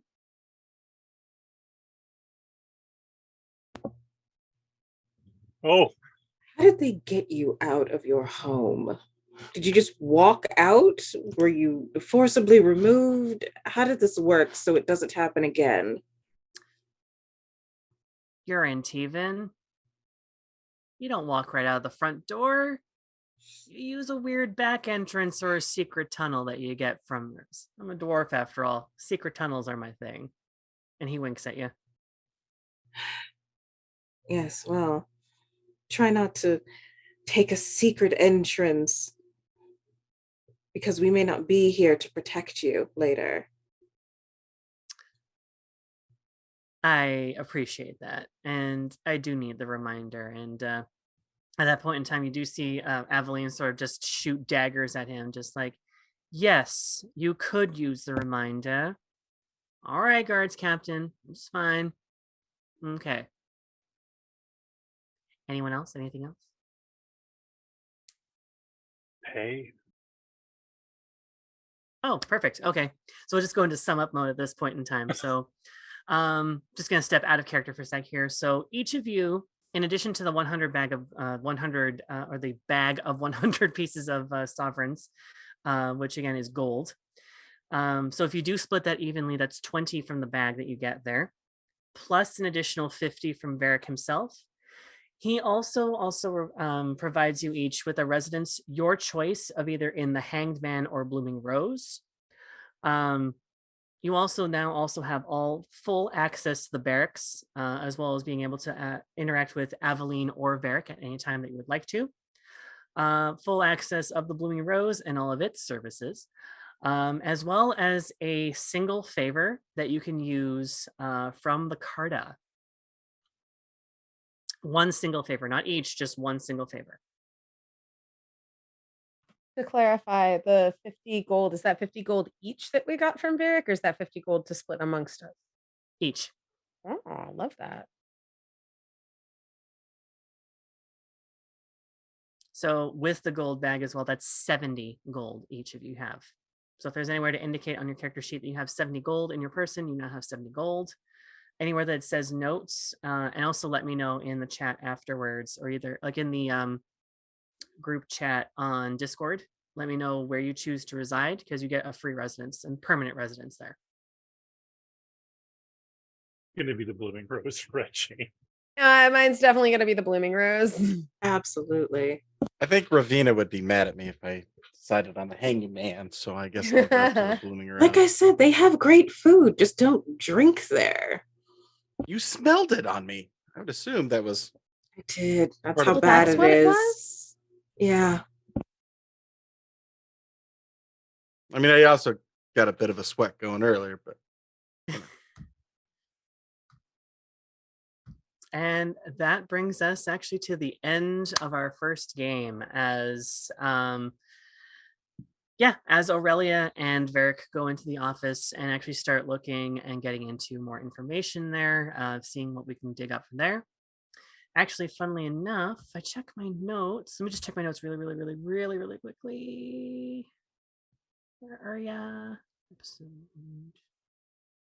Episode 2, actually, funnily enough, Mare, that is your character's solo moment for next week. So we will see next week your solo moment and actually going into digging more of this information. If you so choose, we can also look into something completely different. We'll talk in between. But in the meantime, folks, I want to thank you again so much for coming to Dragon Age Unbroken, my first sort of long form-ish limited series Dragon Age game with these wonderful, lovely, colorful characters. We're going to do one last roundtable of who our players are, who they played, and also where you can find them. Just stick to that for the time being, just for time's sake. But yeah, otherwise, let's go reverse order. We're going to start with Mare this time. Hello there. My name is Mare. Tonight I have had the joy of playing Aurelia, our the good girl Tevinter, the good girl Tevinter mage. And this is so much fun. I'm loving every single vibe that's in this space right here. So I hope you guys are enjoying it as well. See you on the next one. And then Corey. Hi, my name is Corey. I am playing Brody, the mage. Thank you for joining us tonight. You can find me on Martlet Game Stuff in the Discord. When I get notifications, I will usually respond, or if I don't see them, then I never do respond. So, yeah. Higher. And I am Hyair. I played as Nodus Tollins, the very sweet little dwarf. And I am obsessed with everyone's characters as well. And just everyone's vibe here is just lovely. It's a good mix of like kind of chaos, but like nice as well. And Garnet. Hello, I'm Garnet. I was playing Ravina Bellstrom, the heiress to a winery, which is why she's just passing out liquor to everyone. And yeah, she is here because she's bored. Normally you can find me I at ESP Productions. And if not, I'm usually on Twitter talking about screenwriting. And last but not least, Petra. Hi, I'm Petra Skelton. I had the delight of getting to play Red Chain with all these lovely, lovely people. Really loving the dynamic as it's going so far. I'm just really happy to be here. If you want to find me, you can find me on Twitter at Pre-Apocalypse. Same name on Itch if you want to see a bunch of really weird fiction. I write, right now I'm currently working my way through a 13-part zine collection, each of which is inspired by a different class of classic fantasy tabletop RPGs. Up next is going to be the Cleric, so it's going to be a really fun one. Yeah, thank you. Thank you. And myself, Rose, she, her. You can find me on social medias, Rose_Bulbasaur on Twitter, and then just Rose Bulbasaur on Hive, Instagram, and TikTok, where you can find me. Keep an eye on our Martlet's game page as well, just to see what other activities we have. We have lots of stuff planned for you guys. My big thanks is to this wonderful cast, to all of you at home watching, to Patrick, Mr. Gill, thank you for recording and being a producer for the show. Without you, we do not have a show. And to every bit of person who's been able to support us through Martlet Games, any other folks who have also applied for this game as well. There was such a popularity for this game, let me tell you guys, and I am so excited to be able to bring this to life. I hope we have your continued support, and yeah, stick around next week for the same bad time, for the same bat place, for the same bat energy. Bye, guys.